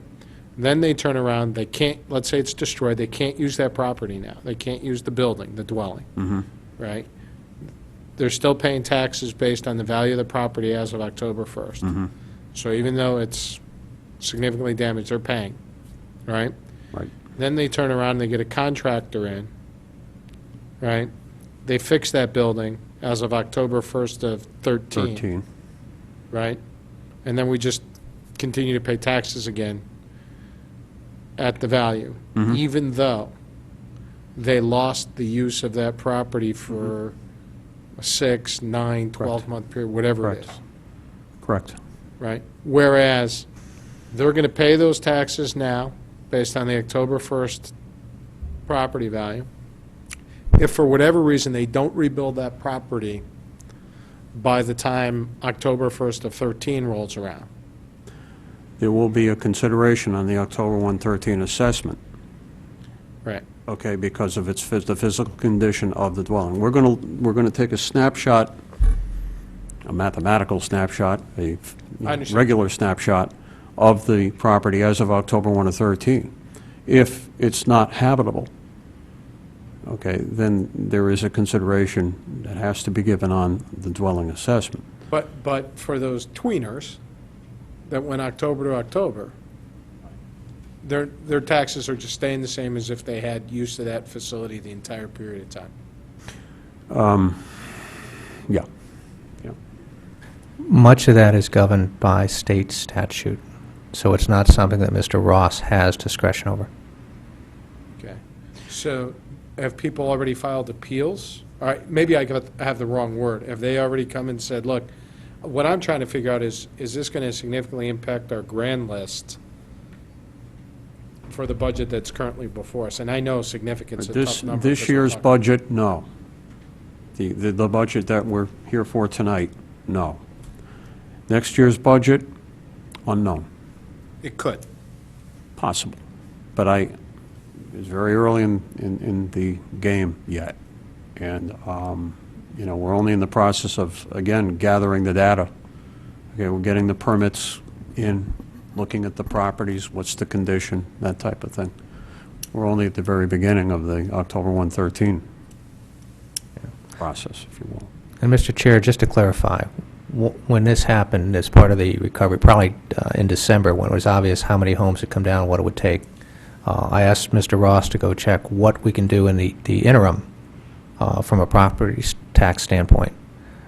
And we looked backwards and forwards over the state statutes, asked Mr. Ross to check with other towns what had happened in past storms, to see if there was any way that to help some of our residents out by making adjustments in those tax bills. And the state statutes, unfortunately, are pretty strict in that regard in terms of what discretion we have here in town. Just another footnote, we did have on the town website a description of the remedies that were available. We did mention that proration of structures totally destroyed. We also had a statement about, the limitations on the Board of Assessment appeal to change an assessment based on the storm damage. So, again, the remedy is a legislative remedy. I guess that's the most accurate way of stating it. We've done what we can do, what the law empowers us to do, to help folks. But the remedy is in the hands of the General Assembly. Thank you for the explanation. My apologies to board members for, going into that level of detail, but. Yeah, please, Mr. DeWitt. So, I appreciate that explanation too, that makes a lot of sense. But I'm a little confused, maybe today, why we don't know about next year's budget, the effect of it. But I got to figure in a few months, when we're 6 months past Sandy, there's a suspect group of buildings that we know were damaged or significant, because I'll tell you, I drive down the beach now and I see houses being raised and houses have already been demolished. There seems like there's a lot of things going on. So there's some suspect amount, 50 houses, 100 houses, I don't know what it is. If in 6 months, much to the chairman's point, if 75% of them have pulled a permit and they're going to probably build something of a higher assessment value, you should know with a 75% probability, right, that we're not going to be too adversely affected. Because it is just one set of, Yeah, I don't want to You know? speculate. I'm not going to speculate. We have the permits. We know there are a lot of permits coming in for rehab and rebuilding. right? I'm not going to speculate right now. No, and I'm not asking you to speculate. What I impact? guess my point is, at some point between October 1st of 2012 and October 1st of 2013, you should have a better idea before we're sitting here next year having this discussion. Well, we'll have a What's- good idea next year. Well, and plus, the grand list is signed off on every year in late January, Don? January 31st, right. So you'll know exactly what the grand list is when we're sitting here next year. But that grand But based on the October 30th data. the October 1st. Sorry, October 1st data. Yeah, that's the most recent data you're ever going to have, because the grand list isn't signed off on until late January. And But I'm- it's the same information you have this year. I'm with you, but there's no, the fact that that storm happened between October 1st and the grand list signing is just kind of a fun fact, right? Because that number isn't changed no matter what happened between that time. Correct. So, With the in exception... 3-4 months, with the- we should have a pretty good idea what that's going to, the effect of that. I mean, it's not every house in Fairfield, I guess, is where I'm headed, right? It's not 30,000 homes we're talking about 50. Potentially. Yeah. So certainly you can make estimates and look at the number of homes and make estimates on that. But clearly, before you sit here again, you'll have a signed off on grand list, so we'll know exactly what the impact is. Yep. Okay. Any other questions? Anybody? Anybody from the public? Seeing none. Thank you, sir. Appreciate it. Appreciate your time tonight, and thank you for stepping us through that My pleasure. explanation. All right, tax collector, come on down.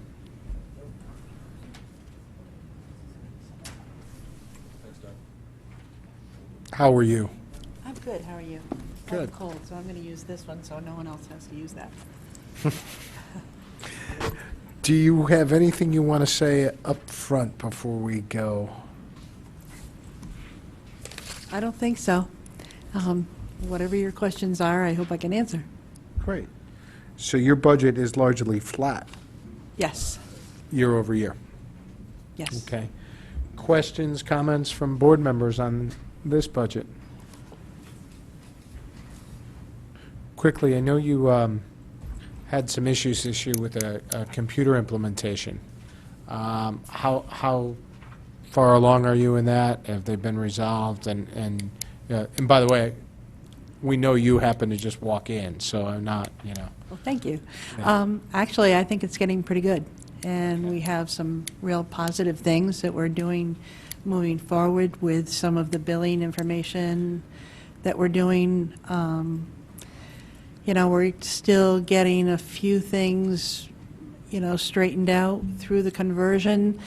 When you do a conversion like that, it's like putting a square peg into a round hole, so we are continuously finding things that we're fine-tuning and making sure that they're correct. But going forward, I think it's going to be advantageous to the taxpayers as well as to the town. We are doing a lot more things online. We have information online so people can look it up themselves. Making payments online is getting better. So we've got a positive approach going. Great. So, yeah. Well, thank you for that. Do we have any other questions, Mrs. McCarthy? Follow-up, thank you. And just with respect to the online payments, I remember vaguely last year, we talked about the percentage of town taxpayers who paid their taxes online, and if I recall correctly, it was abysmally low. Do you have a percentage of how many folks actually use I don't that have a online option? percentage. It's a little higher this year than it has been in the past. In your past, the only time they were able to pay taxes online were during the 4 collection periods. Now we have the ability to pay taxes online all year long, so that generates more usage. We have still had some issues with the online payment, but we're working with the software company and the online payment company, and so that it's going to be an easier and much more efficient way for the taxpayers to use it. It's also going to be a lot clearer, the information that they're going to get. So we're hoping that this coming year, and this coming July certainly is going to be a better experience for not only the taxpayers and the tax office, but, for everybody concerned. Just as a follow-up, I'm glad to hear that there are more people. I think I pay my taxes online, those that don't go through other means, but I know that one of the questions or comments was about the credit card fees, but is it still the same that there can be an electronic transfer for 25 or 30 cents, less than the cost of a stamp? Has that changed? Well, with this system, the vendor that we're using now, it's a 95-cent transfer for what's called an e-check or an arch payment. The credit card fees are 2.95%. Your previous vendor charged 3%, but they charged less for the checks. So one of my goals for this year is to make this information much clearer to the taxpayers when they go to pay, so that they understand exactly what fees are going to be charged to them and any other alternatives that they might have. And how are you going to go about making that more clear and getting the word out to people about that? We're changing the information on the site itself, and we are working with our software vendor so that the same place that they go online so that they can view their taxes, they can also pay directly through there and not have to go through the town's website to pay, so that they're going to have different options. And we're going to make sure that the information that they are going to see when they pay it clearly states what the fees are before they pay. Okay, and final question related to this topic. If someone's taxes are delinquent, are they still required to come in to the office, or will they now be able to pay those online as well? They're now going to be able to pay them online. If they need a release for the motor vehicle department, they can pay them online, and then once that payment has cleared, they can come in and get their release or get their registration stamped, or they always have the option of coming into the office and paying direct.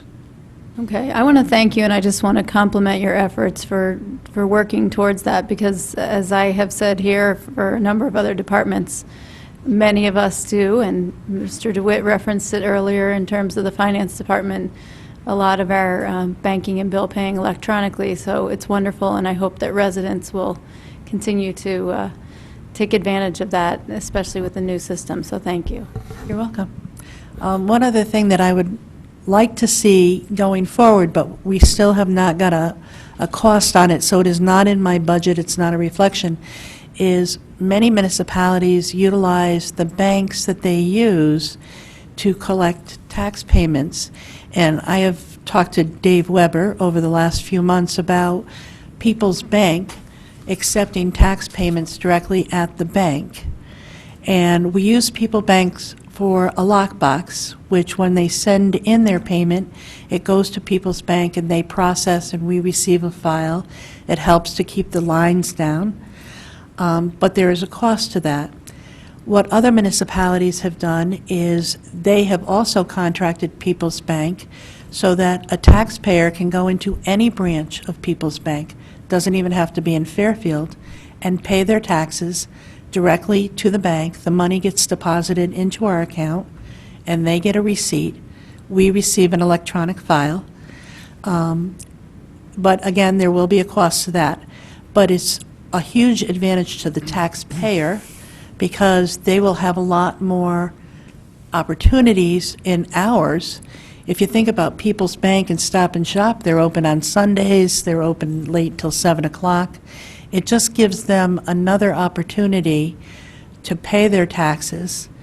We're still working with People's Bank, and I'm working specifically with Dave Weber to try to get some cost information and try to analyze whether that will cut down on our lockbox usage, whether people will utilize the bank rather than mail it in, and see if we can make it more efficient without being more costly to the municipality, but still be able to give the advantage to the taxpayer.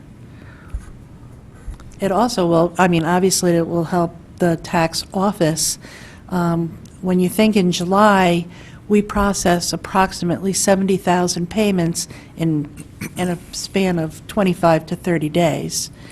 It would help the lines in the tax office. It would help expedite the mail. Everything that we do, we would be able to do it more efficiently, which is a goal, without spending more money, obviously. Mr. Tetra? Cinda, great innovation, and we're definitely looking for talking a lot more about that. If you know, if somebody goes to People's and pays, what's the effective date of the payment? Is it when we receive it, or is it when they leave it at People's? It's when they pay it at People's. So whatever branch they go to, they show up at 2:59 the day before the last day of the tax payment period. If People's accepts it, in essence, the town accepted it. Absolutely. Great service. It's being done in many well, I shouldn't say many, several municipalities. Different banks charge different things. If you're a Webster user, I had that when I was the tax collector in Bethany 20 years ago. But this is, it's an evolving thing, and now with the ability to have the information emailed directly to us in a file that we download, our software company, is working with all the banks to make sure that all of this is, compatible, and it's instantaneous. We can take $1 million worth of payments and process it in less than 20 minutes. Mr. Walsh? Cindy, with all these availabilities for both the online payments and this possibility, at what point does it get so efficient that we can start cutting personnel? Well, it will become more efficient as more people are utilizing it. And we have found some resistance, even when you went from your previous online payment system to this online payment system. Granted, change is difficult, and there were some, especially in July. July, I'd like to have a do-over from last year, because we had... We'll let you do it again this July. Thank How's you. that? And hopefully it'll be much better. We did have quite a few issues in July. But I think once people get comfortable with it, I think you're definitely going to see a drop in the number of people that utilize the actual town hall services. Until that happens, you're always going to have a percentage of people that want to come in and bring cash and pay their tax bills and get the receipt in their hand. And we're happy to do that too. But I think as people become more confident in using the online systems and the banking systems, I think being able to pay at the bank might be a good transition in that, and they realize that they can pay things. And then we spend a lot of time on the phone with our taxpayers that, maybe not as comfortable using a computer or feel secure about it, so that we walk them through the process to help them get accustomed to it. So I'm hoping by next year we can actually see a foreseeable drop in the people, or an increase in people that use the online systems. So we're not seeing that loss anywhere near in the future about cutting personnel? Not in this year, at least. Not this coming year? Right. Okay. And when you say you processed 70,000 payments in July, are you talking about also escrow payments that are coming in from banks? Is that Right. considered a... Yep. All payments together. We have Those 70,000. automated payments, though, when the banks give us the tapes, don't they just a lot go of those through? are, absolutely. Okay, so that's not you, there's not personnel that are handling 70,000 transactions in July. No, but we Correct. have, right, Okay. we have so many people that handle those, and then there's two of us that do all of the electronic banking, And theoretically, it should be really smooth, but, sometimes you have issues with that. But yes, but it's a total of 70,000, but we get approximately 20,000 payments in the last week of July to the beginning of August, because people pay either traditionally in the beginning of the month, and then a lot of people wait till the end of the month. So we have a flux. I'm going to go to Mr. DeWitt, who I think has a comment pertinent to this, then Mr. Stone, then Mr. Brown. Yeah, thank you. I love this People's Bank thing, because they could be advertising for us. Big signs at every People's Bank, pay your Fairfield taxes here. I mean, half the time I run into Mr. Kiley at Stop and Shop, we could be paying our taxes while we're out getting ice cream or something, right? That's fantastic, because that makes your office open all the hours that, they're not closed 4:00, you're walking in at Sunday morning at 10 o'clock. That is absolutely fantastic. How soon is, so the question I had was, there's a fee. Correct. So does the taxpayer walk in with a $100 tax payment and people says it's $102? Is that how that works? No, the fee is charged to the municipality. Got it, So okay. that's what I'm waiting to see what kind of numbers come up. Got it. Because that, boy, I'll tell you, that fee could offset itself very quickly just with the hours of operation, right? All right, thank you. You're welcome. I don't know, Mr. DeWitt, between the garbage discussion the other night and the ice cream, I'm learning way too much about your home life. We'll go to Mr. Stone. I use a lot of town services. Nothing against Peoples, because I use it myself, but do we bid this out, or do we have an agreement with Peoples, or do we talk to other banks? I mean, how do we end up with Peoples? Because we have our funds are in people, so it's an automatic deposit right into our funds. And we're getting the best bang for our buck there? Well, I haven't been involved in any of the banking information. I do know that others, municipalities do, that have Peoples use the service. I can certainly. Yeah, I think simply that wouldn't be a question for the tax collector as much as Right. part of our ongoing review of financial services, and that would probably come out of the finance department on a regular basis. No, I agree. I just want to make sure we're getting the best bang for the buck. Thank you, Mr. Well, I Stone. got the ice cream. We'll go to Mr. Brown. This has nothing to do with Peoples. Or ice cream? No. Or garbage? Just, none of the above. Matter of fact, I don't think you can answer this question because you weren't here. I'm just curious, on the regular payroll between fiscal year 11 and fiscal year 12, did we make a hire there?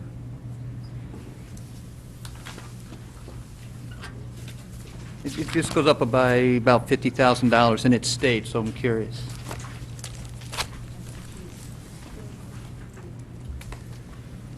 There was at one point, I think, a shared resource between the two departments, wasn't there, between tax collector and the assessor?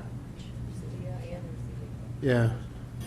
And also, What is that? we transferred the THEA adjustment in 12.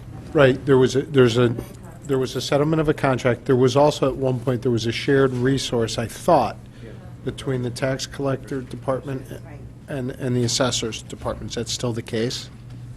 And that was added in that time frame. I seem to recall that. So we hired one person for two departments? Is that what we're That's, saying? do you remember? There was a shared resource. Typist went from a half to a whole. Yeah. Would you have an old book? I have the 2010, 2011 budget. Okay. There you go. There you go. Thank you. Thank you. Any other questions, comments, concerns? Mrs. McCarthy-Vehy. So this is an exciting conversation on many levels because it's, out-of-the-box thinking and looking at innovation, and it's wonderful. One of the things that we talked about with the library was kind of the self-checkout, and I'm just brainstorming here. Because the People's Bank option is great, that charge goes to the municipality. 95 cents. For 95 cents, you can pay 24 hours a day. Now you're saying 365 days a year, whether your taxes are late or not. And that is available to all those who have a computer, who have access to a computer. is there a way to possibly set up a station in the office to help people understand how easy it is to use that program and to pay that way? So that when people are coming in, they can see that that's an option and how simple it is. That's an interesting idea. I tried to do what we called a public terminal for a short period of time, where at our information counter, I turned one of the computers around and put some information on how to use and access it. Unfortunately, because a lot of people, it takes it'll take a staff member to stay with them to walk them through it. During our busy times, that just kind of backlogs all of the people that are waiting, and it ties up a person in our office. We do end up doing that a lot over the phone with people, because we can virtually, have the same thing up that they have, so that we can answer their questions as they're looking at the screen. But having it in the office, we would probably have to try to do something that was out of the mainstream where people walk in, simply because it's, during the busy time, it's pretty congested in there. If I might, Mr. Chair? Please. Just to add on to that, if the target here is for people that would be paying online, to encourage them to pay online more, then perhaps one of the options would be do a video, make that available on a tax collector website to step people through that, so it wouldn't tie up your folks. It'd be something people could look at home and then get on at home and then pay online. The target customers, if they're already walking in, there may be a self-selected group that wants to pay in person as opposed to those that would consider paying online. If we can keep them from having to drive down to town hall to learn about that, that might be a way to approach it. We can talk some more about that after. Yeah, I like it. Mr. Kiley. Thank you, and I know it's late, so I will be brief. Quick question for, I think, Mrs. Gardner, page 158. Is the tax collector part of the PETA union, or is that a department head? Part of the PTE union. It is. Okay, I thought that might be a typo. Okay. And my other, I have a quick comment, and do not take this the wrong way. Unfortunately, some of our neighbors to the north in the last year or two have gotten some bad press from some internal audit issues. There's been some former employees of these towns that are now living elsewhere, right? So I guess my question is, we've had a lot of change in our town in the last couple of years. Would it be appropriate at some upcoming, maybe Board of Finance quarterly meeting, just to get a general update from the Finance Department specific to internal audit, just to update us on what we're doing as a town to protect ourselves against similar types of fraudulent activities that I'm not saying are going on, but just what are we doing to safeguard our town and our finances? Excellent idea, Mr. Kiley. Can we put that on our view for a quarterly meeting and ask Ms. Nolfi to come in and speak to that? Thank you. Thank you. Any other comments, questions on this item? Anything from the public? Seeing none, back to the board. Thank you very much, and congratulations with all. I know it wasn't easy to put in the new system. It never is. Plus, it was a new job, and that's always very challenging. So thank you and your team for their efforts in the past year, and good luck to you. Thank you. With the new. I'm going to ask for a 5-minute recess. We'll come back at 9 o'clock and continue with information technology and the rest of it. Thank you.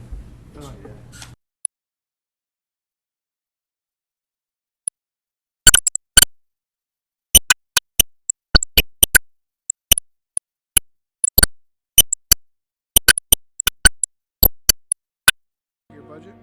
Yes. Please. Hoping that you don't have to dive this deep after I have my comments. Exactly. As you said, it started on page 159. When it started, we had the sort of initial meeting with the first selectman to give us sort of a flavor of what's going on. And he said, from my understanding, he said, go for a need budget, not a want budget, that things are a little bit better, but not that much better, that we should go forward. So with that in mind, personnel needs is where I'd like to start. The original request was for $75,000 for a new network engineer. My staff has been very worked lately because of all the innovations and the changes and the new tax software and other things that have been coming along. I really feel that a network engineer would be very beneficial and in the long run save us money. I would like him for 3 reasons. The first reason is to help take a little load off of a couple of people in the department. If you'll notice, my comp time and my overtime has gone up a bit this year because of that. That would get cut back. The other thing, the sort of big driving force to get him in here is to have phone experience, because the new phone system we want to do in the Capitol Waterfall is going to be a network phone system, and so it's very common to have the network engineer do the phone engineering in a VoIP system. But with discussions with the first selectman, we felt that we could hold off on this person for at least 3/4 of the year until the phone system process, the consultant and the RFP process gets to the point where we would actually start doing some work on the system, and so that's why it was cut back to $24,000. Oh, and I should mention, I gave you some handouts which sort of track what I'm talking about. And so that's sort of that's one of the main drivers in the personnel section. The next thing I'd like to talk about is the fees and professional services. We started off with, last year was $203,000. My request was for $403,500. I discussed with the first selectman, and there is an initiative in Bridgeport for a GIS system. Our GIS system really does need to be updated, but Bridgeport it's the Bridgeport Regional Council. Yeah, it's not the city of Bridgeport, it's a regional planning group that's doing that. They've got some grant funding. They're doing it not only for Fairfield, but for the group of surrounding towns that participate in that. And so we could work with them and, gain from them. And then after that point, there will still be some stuff that we want to do GIS-wise that is unique to us that we want to track versus this regional thing. But the point being is they would make a very good base for us. We also have some opportunities to get some training from them. And so that was cut $20,000 from my original requests. What's GIS stand for? It's the... Global Information System. No. It's the Geographic Information System. Sorry. Because you're mixing GPS and GIS, very common, because they both, because they use the GPS to do the GIS. It's the mappings. It's like Google Maps when you see all the pictures up there and stuff like that, and they're putting pins in the map, and you can sit there and say, well, where are all my telephone poles in town, which is very important to me, or where are all the fire hydrants in town, which is important to the fire department. GIS runs in the fire department and the police department for their mapping systems, so that when they come up to a fire, they can click on the assessor's plot thing, and then they can see the building in there, and they can know whether there are fire tubes in there or hazardous wastes or explodable things. And so it's taking a map and putting all your information into a map so you can track it. But cut a long story short, we're going to put it off a year to do that upgrade because Bridgeport's coming online with theirs, so that we can have some chances to get some training, to get some more information, to have them give us sort of a base system, and then we would, next year I'll probably ask for some money to upgrade our system so that we can use their system more efficiently and track exactly individual town stuff. Okay, so if we're not doing it, what's the extra $180,000 for in fees and professional services? The other part of that is $60,000 to move the finance system from the current system that we have now to a hosted system, or, as people like to say, that I don't like to say, a cloud system. This will do a lot of things for us. One of them is that we'll be able to save some money for hardware upgrades, because the system's been in for a while and we're at the hardware refresh level, so that'll save us money, and it'll also save money in other areas too, which I don't want to get into all the little details, but the $60,000, it is a bit more, but it's not $60,000 worth more because we have other savings around. Another part is I've got $55,000 plus with warranty, things going out of warranty, software and hardware that need to be paid to keep our equipment running. There was a request for... And that's new this year versus last year? Because we bought the equipment and they start, you know, you get 1 year for software, you get a couple years for hardware, and now we've got to sit there and start paying for those warranties. Okay, It's all the VMware stuff, the clusters that we started with a while ago, and they're coming online. Another piece of it is $24,000 for a Web 311 system. That's like 411, but it's for town information. It's to enhance the base system that we have that'll let users sit there and, like, it'll incorporate the pothole problem of, you know, they want to say, hey, there's a pothole here, what's happening? It'll let the resident put in information and then kick back information to us to, you know, so that it'll go right to Scott Bartlett or Ken, the tree guy, and he'll be able to do it, and he'll be able to reply to it, and it'll go right out to the users so that they'll know. It'll do workflow and tracking of issues that are important to the resident. It would even be, I could even use it for my IT tracking system, so we could use it sort of in-house too as another reason, and it's just a good system to have. It really sort of makes things open government and more clear to the users. Yeah, Mr. Chair, if I might, it's a module that fits in to the new website that we're going to be launching, and it's provided by the same supplier of that, I believe. Same company, yes. Okay.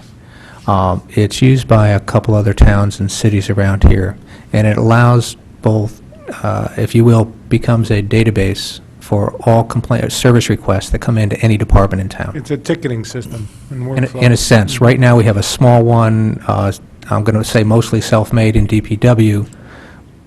This would provide for much more complete system, but also start to let us track our service levels and start to see what our response time is. So it gives, users don't have to get to somebody, they can actually, if they feel comfortable, they can still get to somebody on the phone, certainly, because it can be entered by anybody, but they can also do it on their own and track the status as they go through. So it's, if you will, a service level upgrade, and allows us to start saving time by automating some of that process. Thank you. Another piece of it is, oh, sorry. Go ahead. Do you want to wait for questions, or do you? No, feel free if it's on this topic. It is on this one in particular. Is this module also the one that would allow people who would be interested in receiving, for example, the Board of Finance, backup materials that get sent out to the board? They would be able to sign up with an email address and receive those notifications? Does that allow for this in this module as well, or is that something different?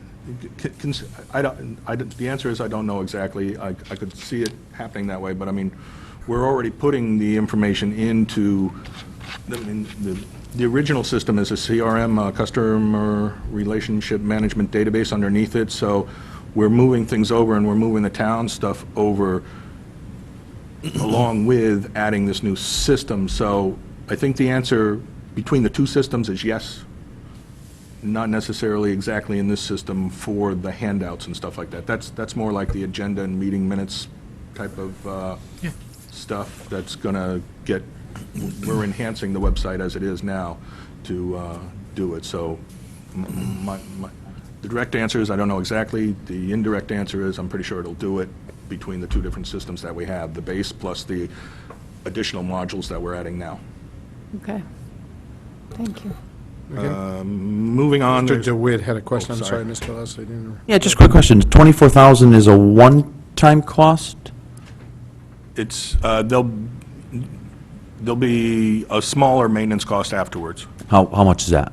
I think it's going to be like $2,000 maybe a year. So when we spend 12,000, we're really owning up to $2,000 for, it's like Code Red, right? We bought Code Red, and there's a maintenance fee every year. Right. So 12,000 is owning up to 2,000 a year for. Multiple years. Yeah, right. And then that sort of leads me into the next part of $20,000 for virus software is paid for it before in a lump sum and got multiple years, and it's screwing up my budget, so I want to move it to an annual thing, so my, as you're talking about, my budget stays flat and I don't see these big jumps and get attacked. Is it cheaper?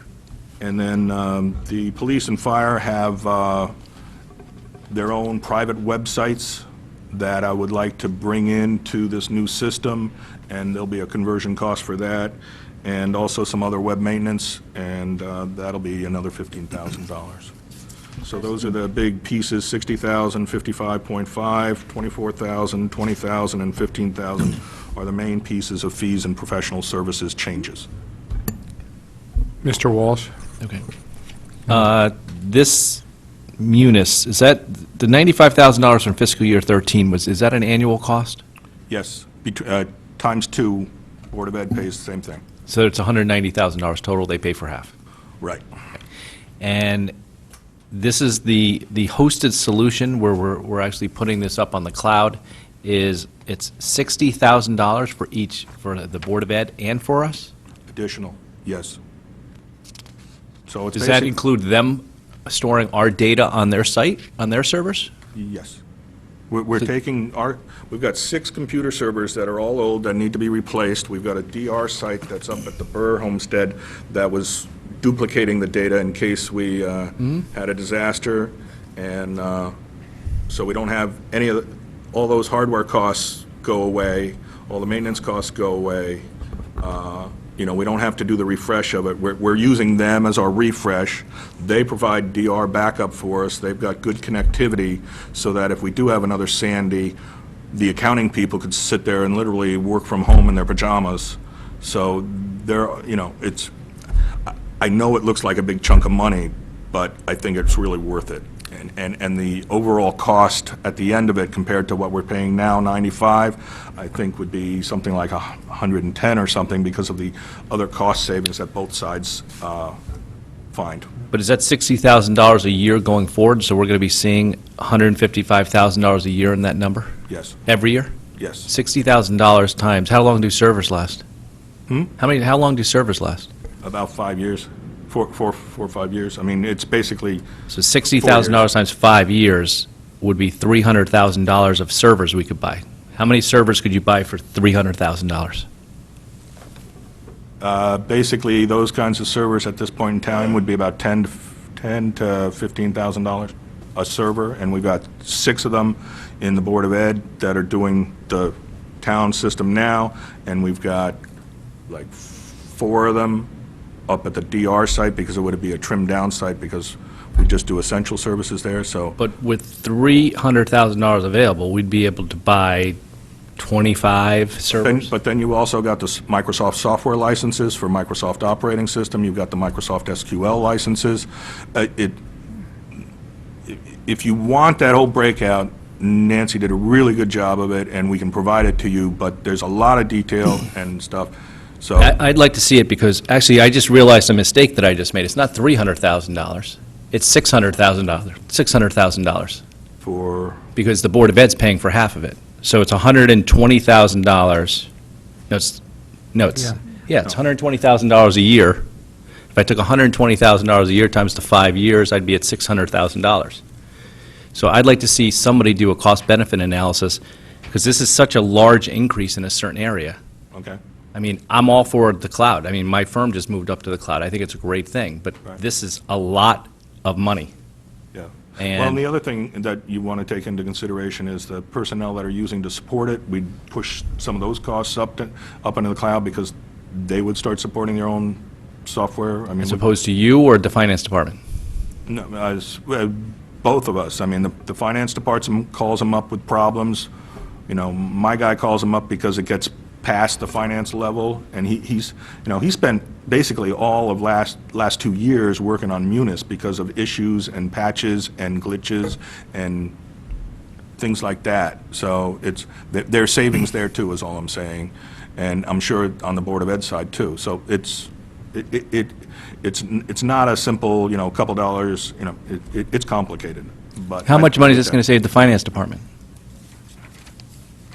This solution? How many times have you called Munis in a year with bugs and issues? I think it'll increase efficiency. I'm actually for his proposal. I'm not talking about the financial part of it. I'm saying from a service point of view. I think it'd be great for the service end, but I guess the question is, I think I need somebody to justify, for me, $600,000 worth of cost over 5 years. Because $600,000, we can go out today and buy a lot of servers, brand new ones, state-of-the-art ones. The analysis has been done, quite Okay. frankly. Yes, And yes. tell me if I'm wrong, Don. I believe It's Nancy done. Nash Okay. did. Yeah. Can we get that? Yes. Okay. Mr. Tetra? Because this is an initiative that, as Don said, both the town as well as the Board of Ed, we're talking about, both directors got together to prepare that. I think that it might be healthy for for the board to have both come back and address this topic either next week or certainly in the short term, so that they're both here to address the questions and you can see the full picture there. Okay. Before I go on, are there other comments on that? Because I had one of my own. When I looked at kind of the bullet point list that you put together earlier of, hey, it's for this, it's for this, it's for this. And I remember in prior years, we had discussions about what's disaster recovery look like. And this isn't a criticism because I don't know that I've asked the question, and I don't know that I'm the appropriate one that would see it, okay? But I don't have, from where I sit, I don't have a view of what the roadmap is, like what the information technology roadmap is for the town right now. You know, I don't know where we're trying to get to. Here's our priorities, here's what we're trying to do in an integrated way over the next, 3 to 5 years. So what I see are a lot of costs going up. And by the way, I agree with what Caitlin said regarding the service level, because I too have lived in that world. But what I don't see is the savings in the other departments. And I don't see where the ROI is. And I'm not saying it's not there. I'm saying, to your point, Mr. Walsh, it hasn't been presented. So I look, the way it's being discussed is, we need to do this, we need to do this, we need to do that, we need to do that, and soon we're going to be in Dallas. Well, I don't know if we're trying to go to Dallas or we're trying to go to San Diego. I'm not quite, I guess wherever we end up, we plant the flag and declare victory. But I'm just trying to figure out where we're trying to I think Go. I've been having the same issues myself, also partly because I have a very fragmented IT department, if you don't realize that. Not fragmented within my people, but Right. fragmented across the town. And then we also have the whole Board of Ed side of IT that is a sister IT company, if you want to Right, call so it. you've got to be just as frustrated. Right. So to address that, I've been in talks with the first selectman, and he's also brought on Kevin Kiley a little bit to address DR specifically, but we're trying to get together, and we plan on doing it after we finish this budget review, an IT steering committee, so that we can clearly identify what the issues are. Some of the technology issues I have right now is, did you guys go through, you went through fire already, right? We did. Yeah, okay.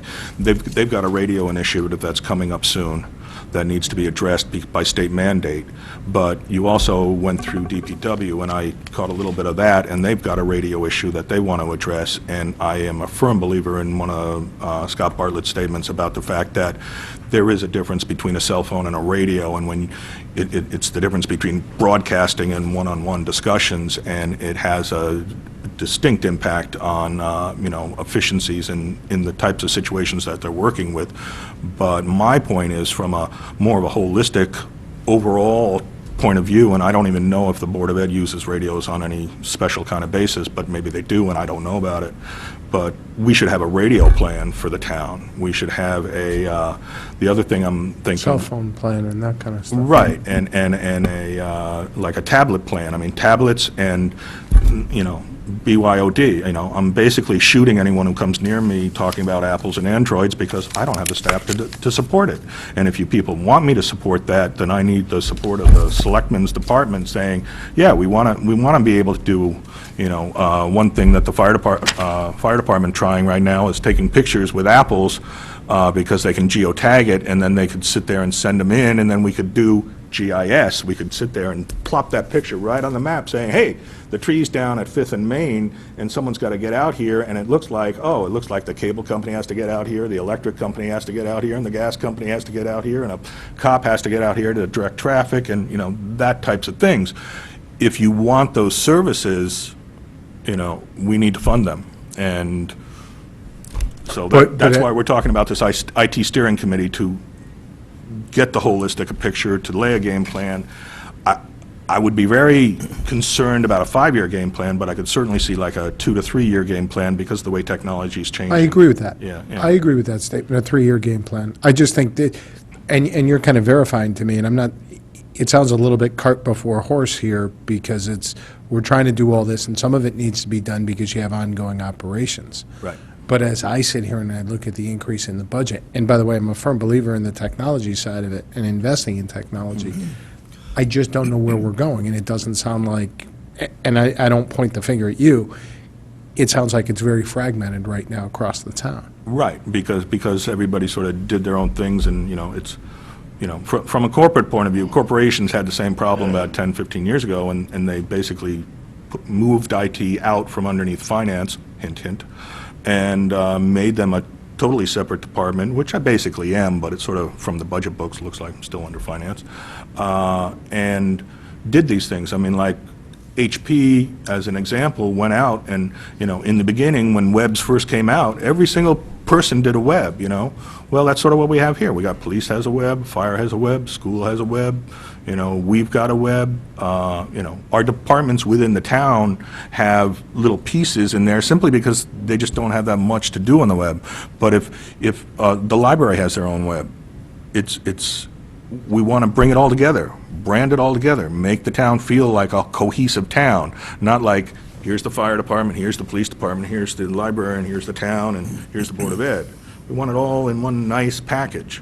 And that's what I'm thinking about this IT steering committee, is that's what we want, you know, as one example of a web service, that's what we want to do. We want to do the radios, we want to do the laptops that they have in the cars, the MDTs they call them, mobile data terminals. They give it a different name to make it different because it really is different. They're very expensive, you know, and so to your point of view of cost savings is one $5,000 to $6,000 computer for the police and the fire the way to go? I don't know. Maybe, maybe not. But if they've got an Apple or an Android cell phone, or they've got a tablet we can get for, you know, $1,500. So just like you said, for, you know, how many servers can you buy and stuff like that? How many tablets can I buy for $6,000? You know, so, you know, maybe the policeman loses a tablet or something like that. Well, yeah, we've got security concerns. We have to lock it down. But we could sit there and buy, you know, 4 of them. For the price of one of the heavy-duty ones, you know. But there's the problem of, hey, you know, the firemen deal with water, so, you know, the MDTs are waterproof. They're more shock-resistant, but they are making some heavier-duty tablets for this exact reason. So, I mean, I want the IT steering committee, and I think it'll be a real benefit, and it'll bring the whole IT question across the board. I mean, and I take, you know, you didn't make me an MIS director, you made me an IT director, and I take technology seriously. It's what I do, but I want to see everybody else take it seriously as a whole, and also for everybody to work together, because during Storm Sandy, you want the police and the fire be able to talk to the DPW guys easily, you know? I mean, I know they've got connectivity, and I'm not knocking what they're doing now. They're doing the best with what they got, but I think we could do better. Thank you for that answer. I appreciate the honesty. Mrs. McCarthy V. Thank you, Mr. Chairman. My question, which will lead to a comment, but the first is a question in terms of the budget money for moving the police and fire website to the town website. Is that something that you discuss with police and fire, and are they on board with that? Yes. Okay. Yes,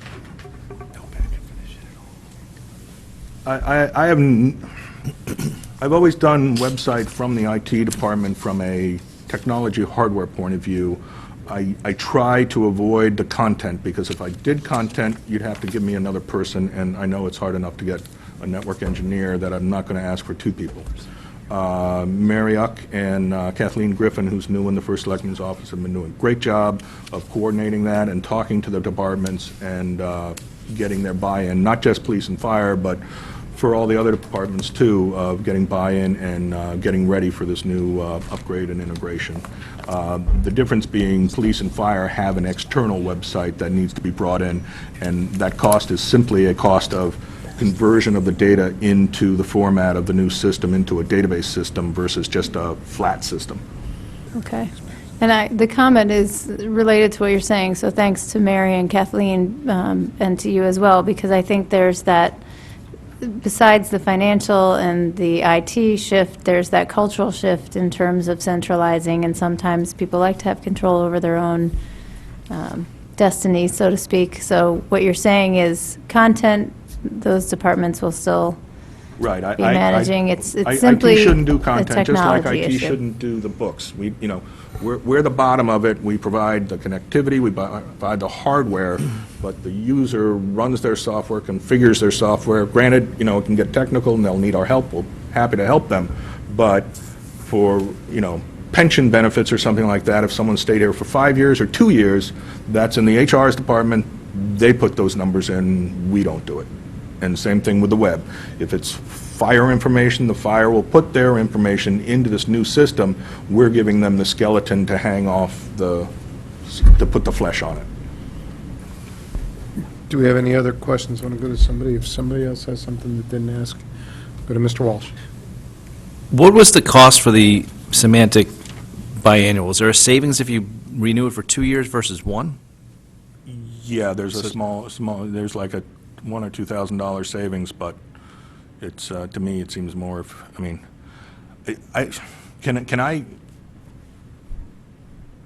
this sort of question is, can I sit there and say, hey, it's, if I can find the savings in 2 or 3 year contract, which, I don't want to go much past 3 years because of the way technology and software changes, can I budget that and then have it automatically carried over? I know I can do an encumbrance and have it as an open PO and stuff like that, but that doesn't seem the right way to do it for me. You were talking to Mr. Ross about, spreading the cost of the assessment over multiple years. How does that work? Maybe that's my problem, is I don't understand that. Well, I don't know, I guess we can ask the accounting department, because to be quite honest, if we could save $2,000 to renew it for 2 years, or maybe more over 3 years, I would want to do it. I wouldn't just be comfortable spending the extra money just because it makes budgeting look a little easier. Not easier, but, yeah, more consistent, flat. Well, that comes with a cost, $2,000, that's like 10% of the cost of the thing. That was a guess, that number. I don't know exactly what the numbers would be. There is some kind of a soft, they always do have a bit, you buy for 2 or 3 or 4 years, yeah. Whatever it is, yes. So the question is, if I do that, how do I put it in my budget so that it's flat? I guess we'd ask the budgeting director or the chief fiscal officer. Couple of comments. Firstly, with respect to the conversation with Mr. Ross, it's, you can't identify, excuse me, what something's going to cost over the future 5-year period and expense 1/5 of it in a given year. It's, the purpose of accounting is to record expenses versus revenues, and it's not an expense until it's incurred. So you can't, the concept that was floated with respect to Mr. Ross is just not something you could do. With respect to a contract, if you have a contract, the contract is a contract. If you are paying it over 3 years. No. I pay, I Or come you up have to to them, pay I it, say, you have to pay it in Symantec, hey, advance. I want a 3-year one, and they say, So- okay, bing. So you have to pay the whole 3 years in advance? Yeah, they lock you down for 3 years and they want their money now, and that's why you get a discount. Right. Right, so Because they you're hold your getting a money and they cash get the discount. interest And you don't go Right, someplace right. else for the next 3 years. Right. Right, exactly. So how do I spread that cost over 3 years so that my budget doesn't go up $35,000 1 year down you- to 0, Yeah. and then I come back here and you guys, I mean, if you know you're going to use the same software, I'd rather save the money. so Yeah, I no, don't know the think, answer to that. if we were a corporation doing GAAP as opposed to GASB, and if it was a large enough amount, you could amortize it over the 3-year period. But in government accounting, it's in that area, it's pretty much cash basis. So it hits the books as you spend it, So, unless you capitalize it and float a bond or... so there is no clean answer, is what I'm hearing? And if we do start doing things like this, can I ask for a half-time person in the accounting, in the IT department to do my accounting and paperwork? You can ask for anything you want. Mr. Chair, I think there are two different concepts here. One is that we're trying to get the best price we can by making a bulk purchase, in essence, over a couple years of something we're sure we're going to use. Second is we want to make sure that it doesn't conflict with the numbers. And if we have to, I think we can set up, if need be, a separate department here for IT, so it doesn't conflict with those, but shows what's happening over that time, and we can have it clearly identified that that's what we're doing. So I think if we give the finance department some time to sort that out, certainly between now and the next budget year, we can figure that out so that we are reporting it properly. In the short term, I think we want to see if we can find out what the savings is, so the boards can make a decision if they want to make that purchase now or wait and spread it out. Okay. Could you find out those figures and get back to us? Sure. Is there any other, Mr. DeWitt?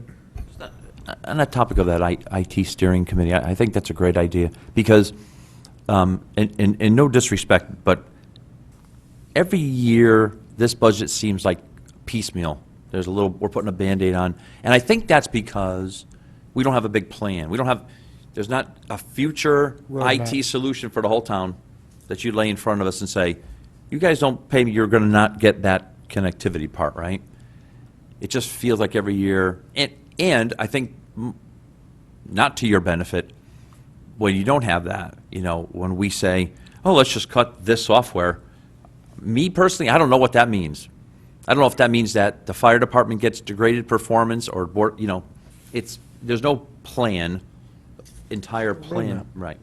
So I like this idea of a steering committee. The only thing I'd address to that is the fact that there is so much change in IT at this point in time, so, yes, it's... But I mean, if you had a Yeah, I mean, at least you have a point that you're working off of and you're aiming for. Basically, it's not going to be a smooth road, is what I'm saying, because things are changing so fast. Yeah. But if you sat down tomorrow and you say, here's Nirvana for the town, your perspective.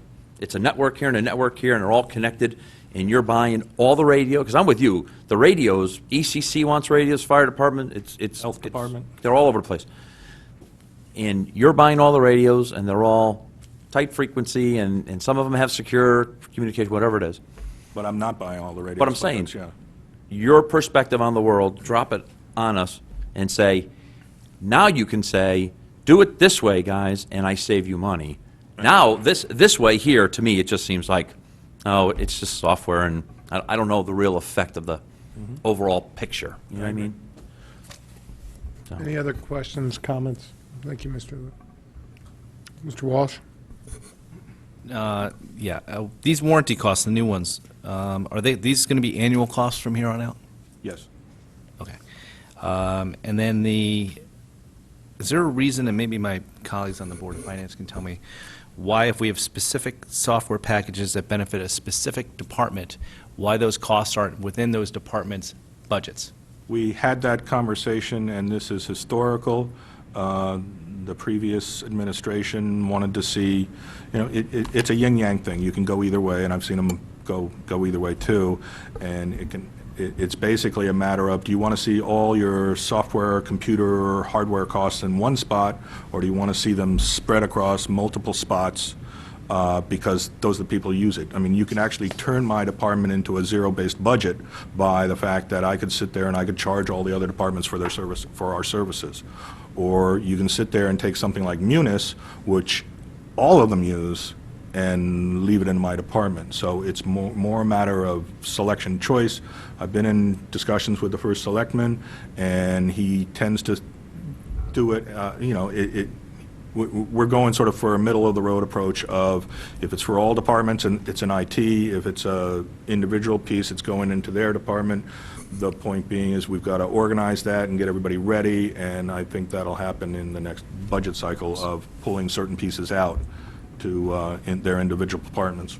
I was just going to confirm what Don said, which is, we're trying to get it so that if it is a single function, be it hardware or software, it's reported, and I think that's one of the key distinctions. It's reported in that department. Don may still be involved in helping with the specs. He may actually write the purchase order, so it's purchased, so that we make sure technically it's sound. But from a functional department, we want to know what each function costs to the extent we can. The compromise is that if it's something that's used by a large enough group of departments, it just stays centrally. Can I, before we lose this point, can I just make a recommendation? It's something that I've seen, and I don't want to get us too far off topic, but it's going to go directly headlong into the problem your steering committee is going to have. And I'm uncomfortable, you know, I think Mr. DeWitt and I said the same thing. I'm uncomfortable with incrementalism because I think you waste a lot of money in that regard. Here's a thought for you on the accounting for this, and it might actually help you. What I would propose you do is set up a centralized department, yours. All the costs go into that department. They all accumulate in the appropriate line items to the extent that you're in control of them. Then down below, you have a separate section of your budget, which are allocation accounts, and you specifically allocate them back to the individual departments. That's to the extent you can look and see what your IT spend is across the entire town for the year. You can see exactly what you control. It's your responsibility to control it. And then to the extent that it gets allocated out to the individual department, you're right, something like Munis, I wouldn't allocate the entire thing out.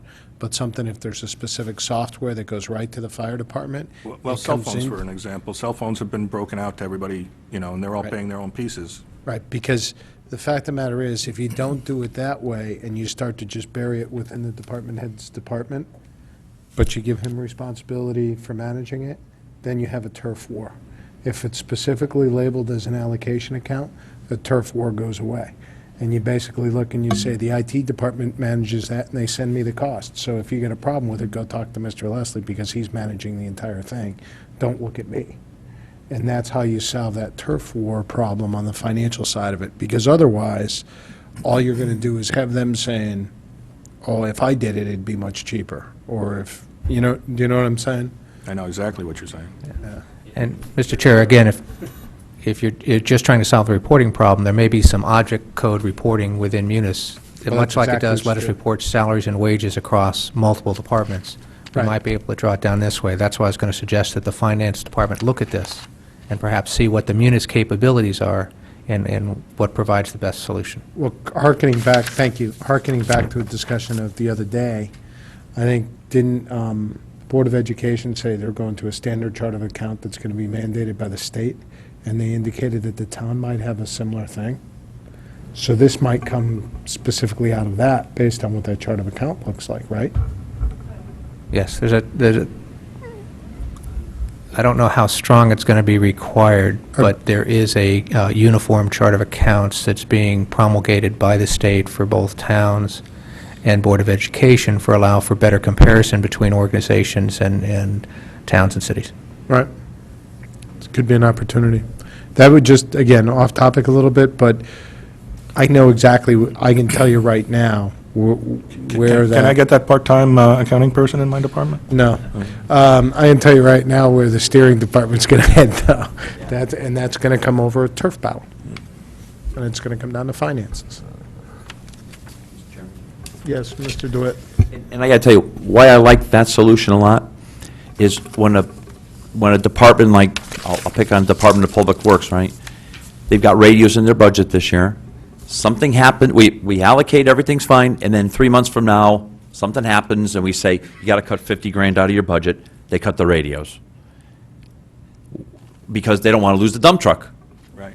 A $50,000 cut to your budget, you've got a broader overview of the whole system. You could say, okay, that 50 grand is better distributed between all these entities, rather than, the lowest common denominator in most other groups might be communication, right? I think that's a great plan. I think that really works well. It's where companies go, right? They hire CSC or a company like that, and it's a PO, and they just charge them once a year. Any other comments, questions, concerns? Not on this, but on hardware stuff? Let's go to the other parts of the budget. Continue, please. My opening statements? Sure. Okay, so we did, that was fees and professionals. We're up to maintenance and repair. 43,000 was approved, 43,500 was approved for the last budget. I requested 79,000 with first selectmen's discussions. We cut it by 13,000. That was mostly in the hardware, if you'll see the 17, 13, 13. That was mostly in the hardware. Replacement and stuff, I'm nervous. I'm a bit close to budget right now, and we're either at the 6-month or the 3/4 month of the budget, 3/4 of the year budget. But I'll live with it, but I may be back asking for money in the year. I have this is another maintenance item for the hardware, for the EMC discs, and that's pushed it up for 30,000. And that was the only real driver in this line item I've got. So that's a warranty item for hardware.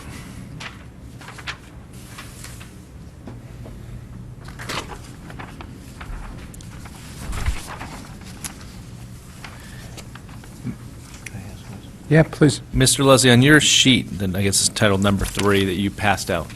Yes. What does the 22,500 in the change line mean? Is that change from fiscal 13? I originally requested 79. We cut it down to 66. So my change was from 35 down to 22. 22, okay. Okay, moving on. Communications. The communications last year was 377. I asked for 395 this year with first selectmen discussions. We cut it down by 5,000. My proposed request is 390 now for a net change of 13,000. And then the biggest point of this is the $12,000 for $12,000 for the for basically networking, Wi-Fi and Cablevision and miscellaneous updates. The 13, well, because that's down 5, yeah, so it's 13. This is just bringing in new technology and using new technology for laptops and cell phones and giving them connectivity. Wi-Fi in this room actually is done by the Board of Ed, but as an example here, you can get Wi-Fi access. Jim, you've asked any number of times, what's the password, and I'm sure others have too. So this is providing services, and we just need to boost it up a little bit to give it a bit more juice. What's the 240? Yeah. Again, remind me of that. Yeah. The 240? ChimeNet. ChimeNet. Oh, yeah, that's ChimeNet. That's our wide area network, and that's a WAN, not a WAN, and it's connecting all the towns to the town buildings together. That's the outside of the building connections to other buildings, and that's in your capital workflow for 2016 when the contract comes up. And that's another reason I want this network engineer on board by then, so he'll understand our system and know what's going on and be able to really help us design and build and get a really robust system. It's one of my little pet peeves that we're leasing this system. We never should have leased it, but that was before my time, so I'm living with what we got. But when we go out, there are a lot of initiatives through the Government Managers Information Systems Groups, which is a national organization, but especially within Connecticut, because they're working on the along with the Sandy disaster of who owns the pole and who has the right-of-way and stuff like that. I don't know if the town realizes this, but we've got a foot on every single telephone pole that we own, literally own. And if we put fiber in there, that we just contract to put them in there, big cost, but over the long time, a great cost, because fiber doesn't go bad unless you have a Sandy or unless you have a squirrel that's a little rabbit or whatever going after these things. Fiber just sits there and works, and the only thing you have to do to get better stuff on it, better speeds and faster, is just add different things to the end, because it's just a glass tube that you own. And so when we come with the new 2016, when the contract's up and we have to go through negotiations and stuff, I'm going to push strongly for the fact that we build it, and multiple towns are doing this, Manchester being one of them, and who's the head of the GMIS group. What we want to do is get the telephone pole maintenance out of either AT&T's hand or one of the utilities' hands. It's a toss-up of who owns them, depending on who got there first and put it in first. We want it in an outside vendor, and then this will also help in Storm Sandy. If it's an outside vendor, they can do the GIS stuff so that when things go down, we could sit there and work through them. Maybe it's the Bridgeport Regional Council doing GIS, but we'd have a lot better control in a storm of, hey, you know, we could sit there and literally on a map light up all the telephone poles, and then we could sit there and put different colors on them, maybe the colors that DPW uses for different services of, you know, like blue for water, green for turf. I don't know why you'd have that on a telephone pole, but like red, I don't know if it's red for electrical or whatever. But you could sit there and have a map just go blink, turn on, see all your telephone poles, see where they're all knocked down, and, you know, what's the problem, how fast is Con Ed, not Con Ed, but UI getting to them, how fast is SC&G, how fast is Cablevision. I mean, Cablevision is coming up because Cablevision's doing a lot of communications now, not only fiber, but the coax, and, I mean, LightPath is their underneath fiber company. So it's not just AT&T and the two utilities now, it's AT&T and other utilities like Cablevision, Verizon, Cox Cable, not outside of our area, but that type of thing. So it could be a very beneficial thing to us. So, sorry, I got rambling again. Any other questions, Mrs. McCarthy-Vahey? Thank you, Mr. Chairman. Wi-Fi access. You referenced people asking for passwords, and I'll just share my opinion that and then ask a question about the costs related. When we're talking about town hall or here, we have a lot of different folks, for example, RTM committee meetings that have happened both here and at town hall. And when people are trying to access Wi-Fi, if they don't know the password, which is the case for many people, or if there are business people doing business in Independence Hall, I'd like to see us be able to offer broader access. What would the cost be associated with that, where we don't have to necessarily have the password for them, so that anyone coming in would be able to? There are two things going on here. One is, I'm trying to work with Cablevision in certain spots, like the rec center and over at the marina, because there have been requests for Wi-Fi, and Cablevision has a service that is free Wi-Fi that you can give out. It's meant for more like a Starbucks or a restaurant where, you know, you got everybody doing their thing, but I don't see the reason why it couldn't be done in the rec center, because we got all those people running on the gyms and stuff, and then over at the marina, the boaters have asked for Wi-Fi access. So I'm trying to get that free service in so that it will be a zero cost to us. The other side of this is that we put, this was me, and it was strictly me, because I could have just said no free Wi-Fi to anyone, because leave it on the town laptops for a town service that we're doing, you know, for the EOC people, for myself, for fire, for police, for whoever. So, but one of my decisions I made was, well, let's put it out there. If I've got a certain amount of capacity, I can give it to them for free, and it's not a big deal. But what's happened is, I was thinking, just like you were thinking, and just the example you said was, hey, you know, a contractor comes in and, oh, geez, I forgot those, you know, plans at home, but if I have Wi-Fi access, I can get them and bring them down, and I show you right here. That's what my original concept was. What's happened is it's gone out to everybody, and that's why we reset it every now and then, once a year, to when it gets to be too much, to pull it back, because everybody's using their tablet, everybody's using their cell phones, and anytime you walk by it, and if you've done it once, it automatically connects, even if you're not using it. So it's eating up our bandwidth. I don't have the money in my budget to upgrade the backbone to the speeds that would be needed to do what you want to do. And it's one of those things where if you give someone some disk space, they'll use it all up right away. If you feed it to them in incremental pieces, you'll get twice as much life out of it. Bandwidth is very similar to that, and that's why I sort of feed it out in pieces, and I reset it every year to sort of stem the tide and let it start growing up again, and stem the tide and let it start growing up again. Towns have tried to do free Wi-Fi across the whole town.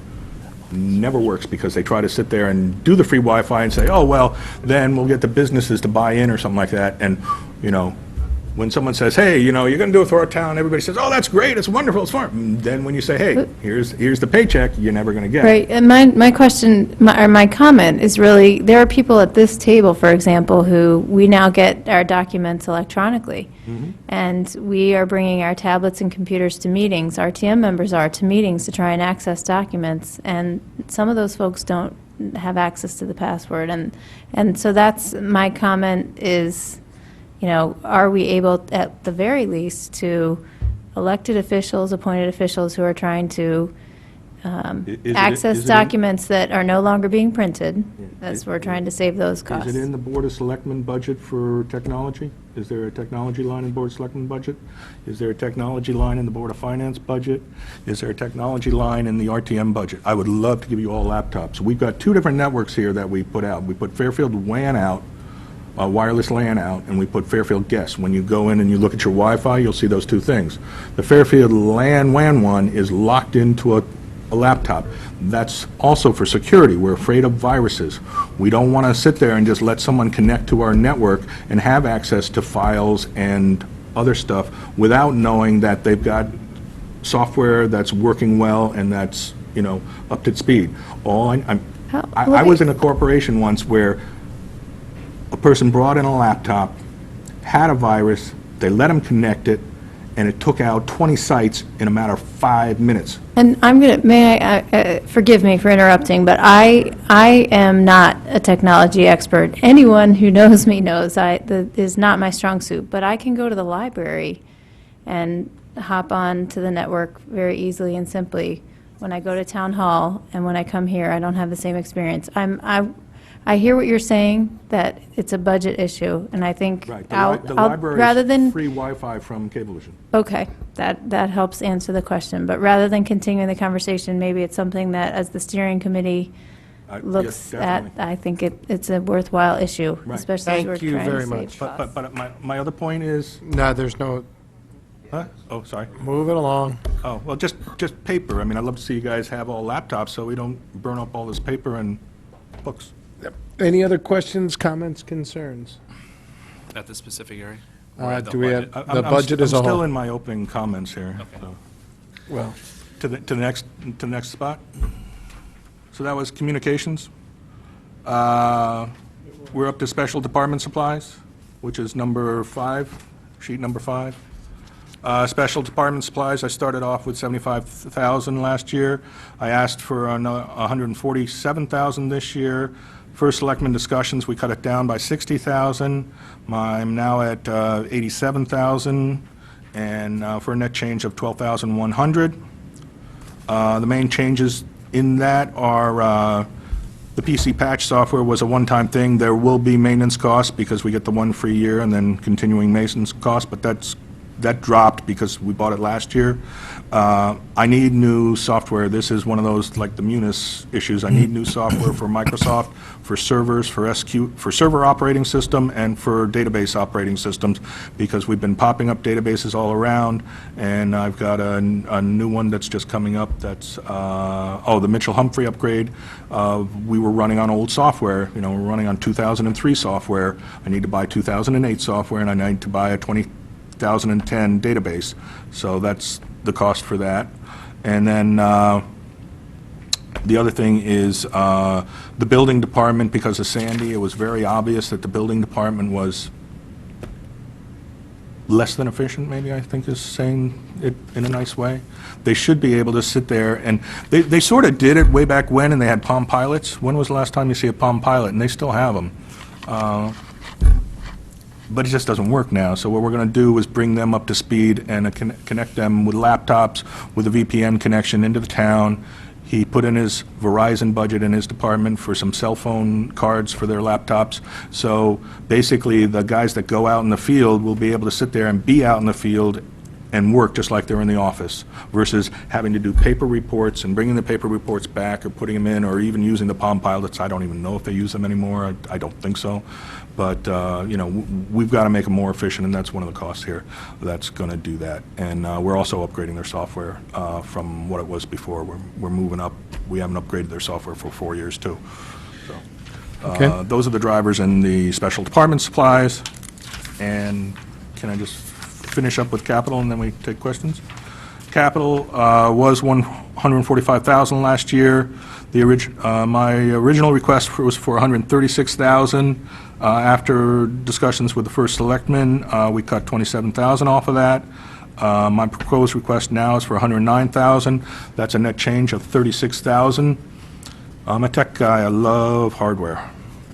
But I also know what I did to you in the rest of my budget items, and so I'm going to eat it in the hardware department partly because I think we're doing a little bit better right now, but I still realize that, we need to save some money, and I can't have a huge budget. So I cut in the capital. So, questions? Just one general question in regards to servers, if I could start off. Yeah. One other thing about the servers is the Munis servers that are out there, we could actually recycle some of those into less critical areas, but you can't, an accounting server you can't have be iffy. Some other things I could have iffy. So the ones that we paid half for on the Board of Ed side, we're expecting you to get somewhere half of them over on our side for other issues of testing or whatever. Are you saying then that if we approve that amount, that we can get rid of that $10,000 line item? No. No? So we're going to get extra servers and we're not going to do anything with them? We're going to do anything, but they're going to be on second and third level issues, not on primary issues. That server is for the primary cluster, and we want to, you don't want to put I could put it in there, and we may actually put a little bit in there, but it's going to be a release valve, not a critical server. All right. Because it's already 4 years old. Okay. Where do you see us going with servers? Are we going to be going up to the cloud for everything? And has there been an analysis done by your department? At what point does it make financial sense to go to the cloud and let somebody else handle the server purchases and let somebody else deal with the having it stored in 3 different locations out in Denver, down in Texas, and some other place so that we had a backup so we don't have to worry about whether our servers crash, have electricity, or anything else? But is this the sort of same idea of what happened to Bridgeport with industrialization, and they shipped out all their manufacturing, and now they're actually starting to bring manufacturing back because they realize there are synergies both ways for either shipping it out and giving it to another company, because you lose a certain amount of that, hey, I'm in charge of you and I'll fire your butt if you don't get your job done, because it's a company. And if it's a big company, they'll say, okay, you're a little teeny thing of my whole expanse, it's, there are trade-offs with whatever you do with this, and I guess what you're sort of asking is, what are the core competencies of the IT department, and how's that shifting in this time? Basically my answer is it's on an individual basis. When it makes sense and it looks good for the finance system to be shipped out because of issues, I think we're going to get better service by having them run the day-to-day operations of the computers, because the problems when we ship that out to them will be their problems for their technical people, and not for ours to dig in, find out, then call them up and say, fix it. We'll just call them up and say, hey, it's not working, fix it. So there's an advantage to that. But the other disadvantage is we're also going to be in line with, how many other people are doing it. It could work well because they're all screaming at the same time, and so Munis jumps on it. But if it's a little special thing that we have running on ours, they're going to prioritize it, and they're going to put us down at the list. Whereas I would sit there and say to Steve, this is important, even though, from a Munis point of view, it's a little thing. To us, it's a big thing, and I can motivate Steve to get that done sooner, where I couldn't motivate the Munis people to do it. You see what I'm saying? Am I? I didn't using the understand. issue? I didn't understand almost probably 75% of what you said. I didn't understand. But I guess I can take some of this offline with you. I guess, has there been a cost-benefit analysis regards to putting stuff on the cloud versus putting stuff on servers that we purchased new? In the case of Munis, yes. And that's the point, is, one of the things that the first selectman and I agreed upon was not to go for an animal control system. An animal control system would not only help the town clerk's department, it would also help the animal control people better track animal issues, not just dog licenses, but other things too. I dug into it a little bit. I don't know how much it does, but multiple towns are using this system and they like it. And, you know, it does the dog licenses and rabies vaccinations, and I think it hooks in with maybe doctors or something like that. They could track which doctors are doing the most vaccines in the year or something like, you know, it's like an encompassing package. We've got a package now that is on Windows 95, I think. Windows 95. Something needed to be done. I asked for the service for that, and I thought it was a good service, and I thought it'd be cost-effective over the long run, but we said, okay, it's small, it's only affecting a couple people, the thing is sort of working now the way it is.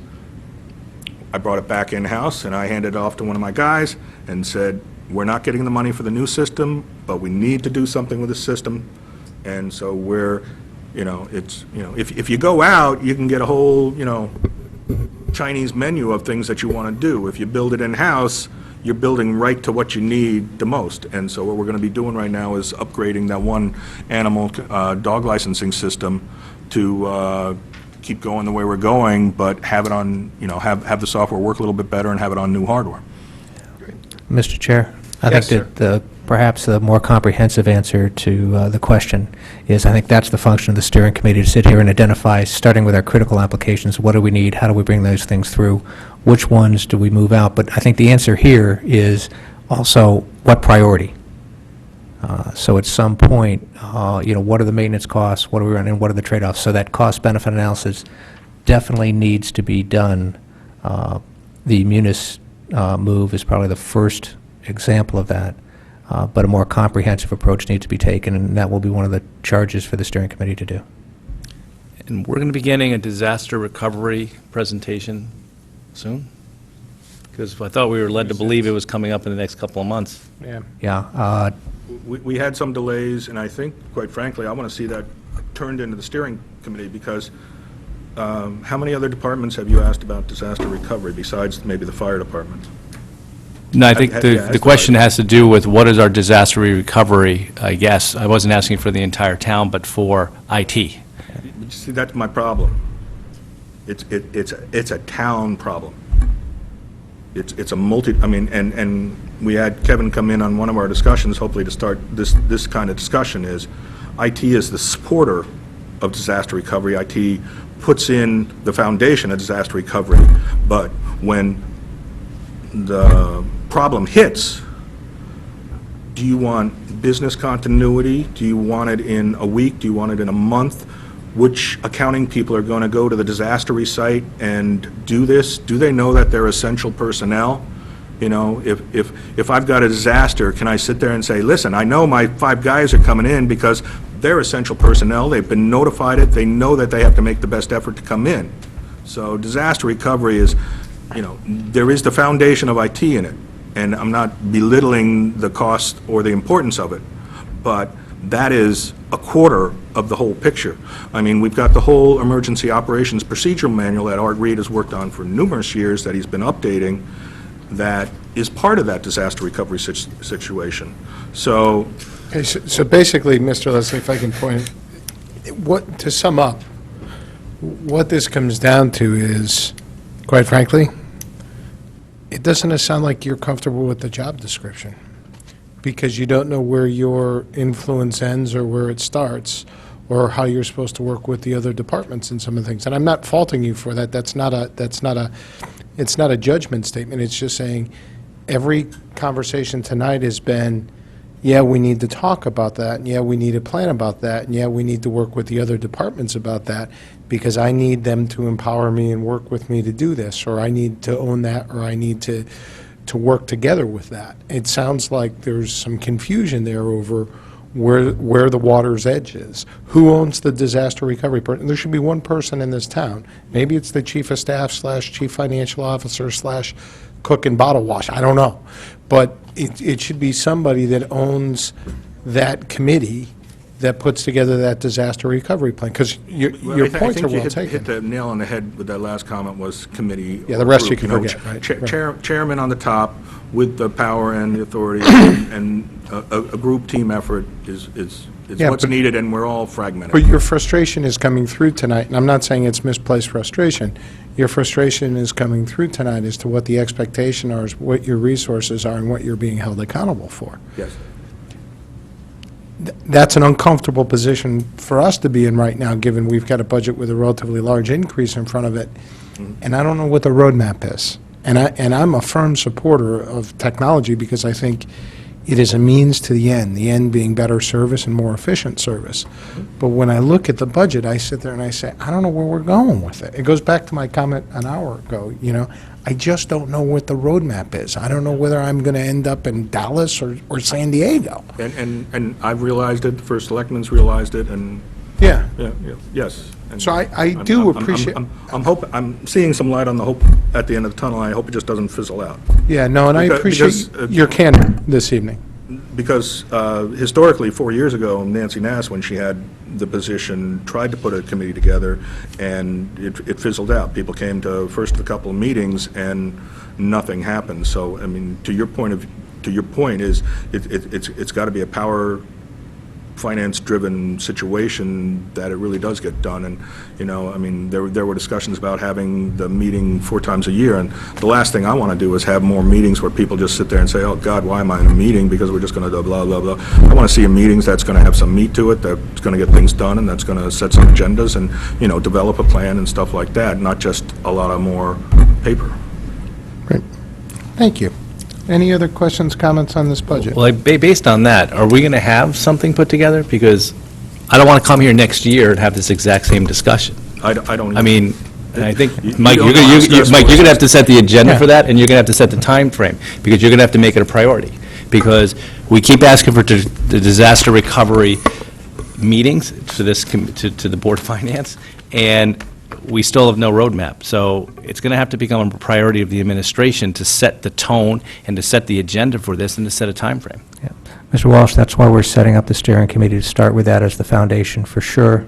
That's also why, in terms of setting some of the groundwork, I talked to Selectman Kiley about lending some of his expertise to work with Don on some of the basics on the disaster recovery part, at least as it related to IT. The broader question in terms of functionally by department across the board, we have, for the critical departments, we have disaster recovery programs in place. If you talk to ECC or fire or police and you say, if you're down, what happens? They have backup situations initially in town and then with arrangements with other towns. We need it to be more comprehensive across all the departments and have it a bit more coordinated than it is now. So I agree with the point, and it will be a priority. So this steering committee, their first priority is going to be disaster recovery across the town for IT. It will be identification of what the priorities are, and disaster recovery in terms of where we are will be fit into those, yes. Mrs. Allen? Very quickly, Mr. Leslie, on page 160, under seasonal payroll for $8,000, is that similar to we've seen earlier this night in another account? Is that a intern of sorts that works in your department? Yes. And is it one Great. person? Yes, it's one person. He's fabulous. We got him out of the high school. He's basically PC help desk support or whatever other support he needs. He's actually done some pension work of entering data for the pension data. He's done some other work in with the servers and helping clean up. He's fabulous, and That's fine. he is It bang answers for the my buck. question. You can't get more than that. Thank you. Any other questions from board members? Seeing none, we'll go, any members of the public have any comments? Any questions, Don? Seeing none? Seeing none? Thank you very much. Sure. Appreciate it. All right. We'll go to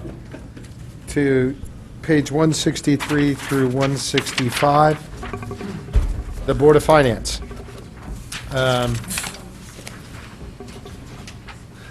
Couple questions here. Everyone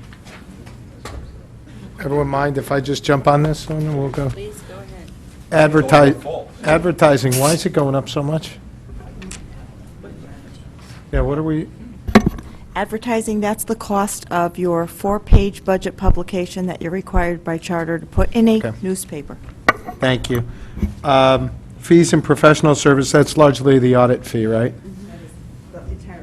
Mr. Mayor, can you and I have a conversation, and maybe Caitlin, you as well, and see if what we can do about that, talking with Mr. Senafani, and come back? I know we've worked with him in past years, and maybe we can knock this down just a little bit. All right? We don't have a contract with him, right? Right. And then the last item is really a reclass item, and I want to be very specific on this. As we all know, in prior years, the chief fiscal officer served as the clerk of our board.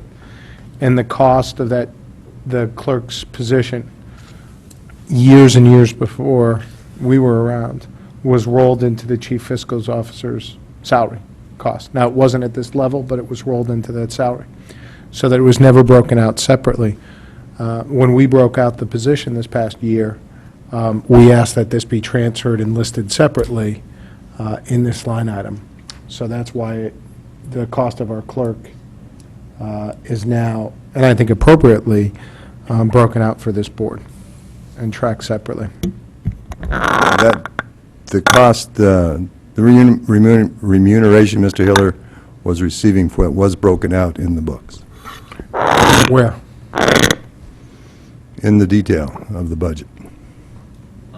Where in here? No, not in here. I'm saying in the records of there was Right. a differentiation in the records. Thank you. Right. It was not, A, not Right. in the Board of Finance budget, and B, Correct. not broken out within the budget book, but thank you. Okay? And our salaries are eliminated, yes. They're the same level they were last year. Right, they were double. All right. Any other questions, comments, concerns on this budget? All right. We can move on. Unemployment compensation. Mr. Mayor, do you have anything you want to say on this one? Page 166 and Page 167. 166, I think it's in at 200,000. I don't have my book open. 200,000, yeah. Year-to-date, we're about 15.5 per month average, so which would come to about 190 or so if we had consistent with what we have this year. So we're going to have an upside on this 380 this year Yes, sir. by about half. Right. What's the estimate of 205 based on for next year? Kind of current activity. 15,500 per month. Just the- carrying that 55 Right, up. the blip was, blip, that's the right word, but the increase in cost was created by some employee actions at the school board, plus some of the extensions that, though mostly covered by federal government, some were the responsibility of the town, and those have pretty much worked their way through the activities. So this is theoretically, I think, back to normal, depending, of course, on the Board of Finance actions. Put it at our feet, huh? Okay. Questions, comments on unemployment? Mr. Walsh? Concern of mine is that if cuts are made throughout the budget process, whether by any of the boards, Board of Selectmen, our board, that impact the ability, impact the level of staffing that we have. Because it's at the both, is Board of Ed still on our side of the ledger? Yes. Board For of Ed, unemployment. Yeah. Yes. The last time we had some layoffs, I think there was like 40 layoffs, 2012. 2012. Numbers right there. Could we figure out based on, could you guys get back to us with the number, like on the average per employee cost that was? Sure. Well, there's a staffing mix there, too, in terms of what positions at that time the Board of Education eliminated. It wasn't just teachers when they went through and did that. There's a lot of paras. A lot of Paris, right. 'Cause I'm trying to figure out, because I think that if you're going to make a cut, you're going to have to make an increase to the unemployment, if you think that it's going to impact staffing. because otherwise we're going to leave ourselves with a wide open hole if we're going to properly budget. Yeah, and if we go back and use that history or that timeline, when those adjustments were made during the budget process, I don't believe the Board of Ed identified which positions or what their mix was until June. Mhm. So coming up with a rough approximation, so you net something out, if that were to be the case, would probably make sense. To try and get it too exact when you don't know what exactly is going to happen with it. So that you can certainly make an adjustment, I would say, to get it in the range, so it's not a big surprise during the year. Which is why an average might work. Yeah, which And- is consistent with Mr. Welch's. Yeah, I'm just saying sometime, and I don't care how you do it, if you want to spend some time thinking about that, what that might be, and come back to us. I like your original question, an Yeah. average. Yeah. Thank you, Mr. Walsh. Any other questions, comments? Mr. DeWitt? We really got to get that fixed, Mr. Yeah, that's because, fees and professional services, it says contractor to monitor our claims. So we weren't doing this before 2012. Who's the contractor that monitors these claims for us? It's just your mic, because none of our others do it. And so I don't know the name of the company, but we hired, the town hired someone, I guess, the end of 12? No, the end of 11. They were on board for part of fiscal year 11, all of And fiscal year they just give us a 12. report once a month? And they basically, for a fixed fee, are responsible for the process of working to deny claims, making sure claims are proper and all that, and they monitor the, the flow of the claims. Everything's like 5,000, was it like 5,145 or something? 5,120. Yeah. Any other questions? Is that based on the number of claims? Is it a per-claim basis, or is it a fixed fee? Fixed fee. Fixed, okay. Any other questions? Do I have a second on Mrs. Albin's motion? Second. To adjourn. You have a Had to ask that question? You have a follow-up item on your agenda? Did we? Go ahead, Mr. Mayor. Before. Yeah, I mean, you were, the follow-up item went out. That is the, represents the potential cuts identified to date, which just very briefly, negative revenue, 102,000, positive expenditures, 300,000, that's favorable variance expenditures, 300,000, for net about 200,000. Not included in that 200,000, Mr. Kiley's request, RE Fire Department, looks like that number, the salary savings that will accrue to the town next year based upon the backfilling of positions will be about 145,000. And then I think we have another about 30,000 that Jerry Lombardo is going to come in because of the Penfield being opening later than he initially thought.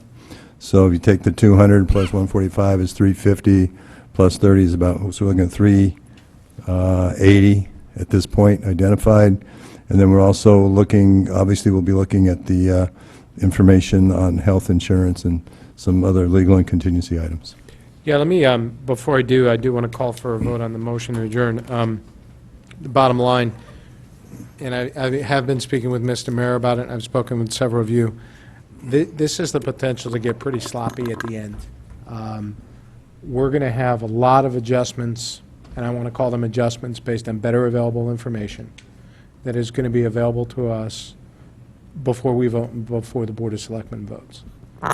We only have 24 hours from the time the Board of Selectmen votes to the time that we vote. So the cuts and the adjustments are going to have to be turned around quickly. So I'm just warning everybody, fair warning, with the amount of cuts that we're talking about, the amount of adjustments we're talking about in line items, our meeting is going to be fairly chaotic when we discuss them that night. Because remember, we're reviewing one set of numbers over 12 meetings. We're going to be looking at another set of numbers over a couple hours when we vote. So just fair warning to everybody, we'll do the best we can to keep that coordinated. as possible. But it's not optimal, and we know that. Mr. Kiley? I don't have the schedule in front of me, but do we have an opportunity to put any distance between those two meetings with the schedule dates? Not as the schedule is currently planned. You are voting on April Fool's Day, and we're voting the next day. Now, there is a regularly scheduled Board of Finance meeting on April 4th. I don't know if legally we could change our voting. We bump up against that 30-day thing, right, with the RTM? That's exactly And right. I just don't, I don't have it in front of me, but if there's a chance to look at it, maybe we could put another 24 hours in there somehow, if it's possible. I have no idea. Just thinking out loud. If people want to consider that, let's take that offline, get back to me with your thoughts, and we consider what's doable. The real big help is going to be, How we do ours. yeah, the big help is going to be getting the adjustments, the major adjustments, out on the table within the next week or so. And then, assuming we get that, we get the opportunity to digest that, and the Board of Selectmen takes those adjustments and makes those, we'll know about those, and then really we'll be looking at what adjustments they make before it hits us. But I just wanted to, it's on my radar screen, I know, we've discussed it, we'll try to clean it up as best we can, but it's not optimal. All right? Yeah. Now. Just an interjection there. The Finance Department is very supportive of that extra day. It takes some time to put that stuff together. It's one of the reasons we're trying to keep you apprised. Thank you. All in favor of adjournment? Those opposed, abstentions? Thank you, everybody. Delayed vote. I know.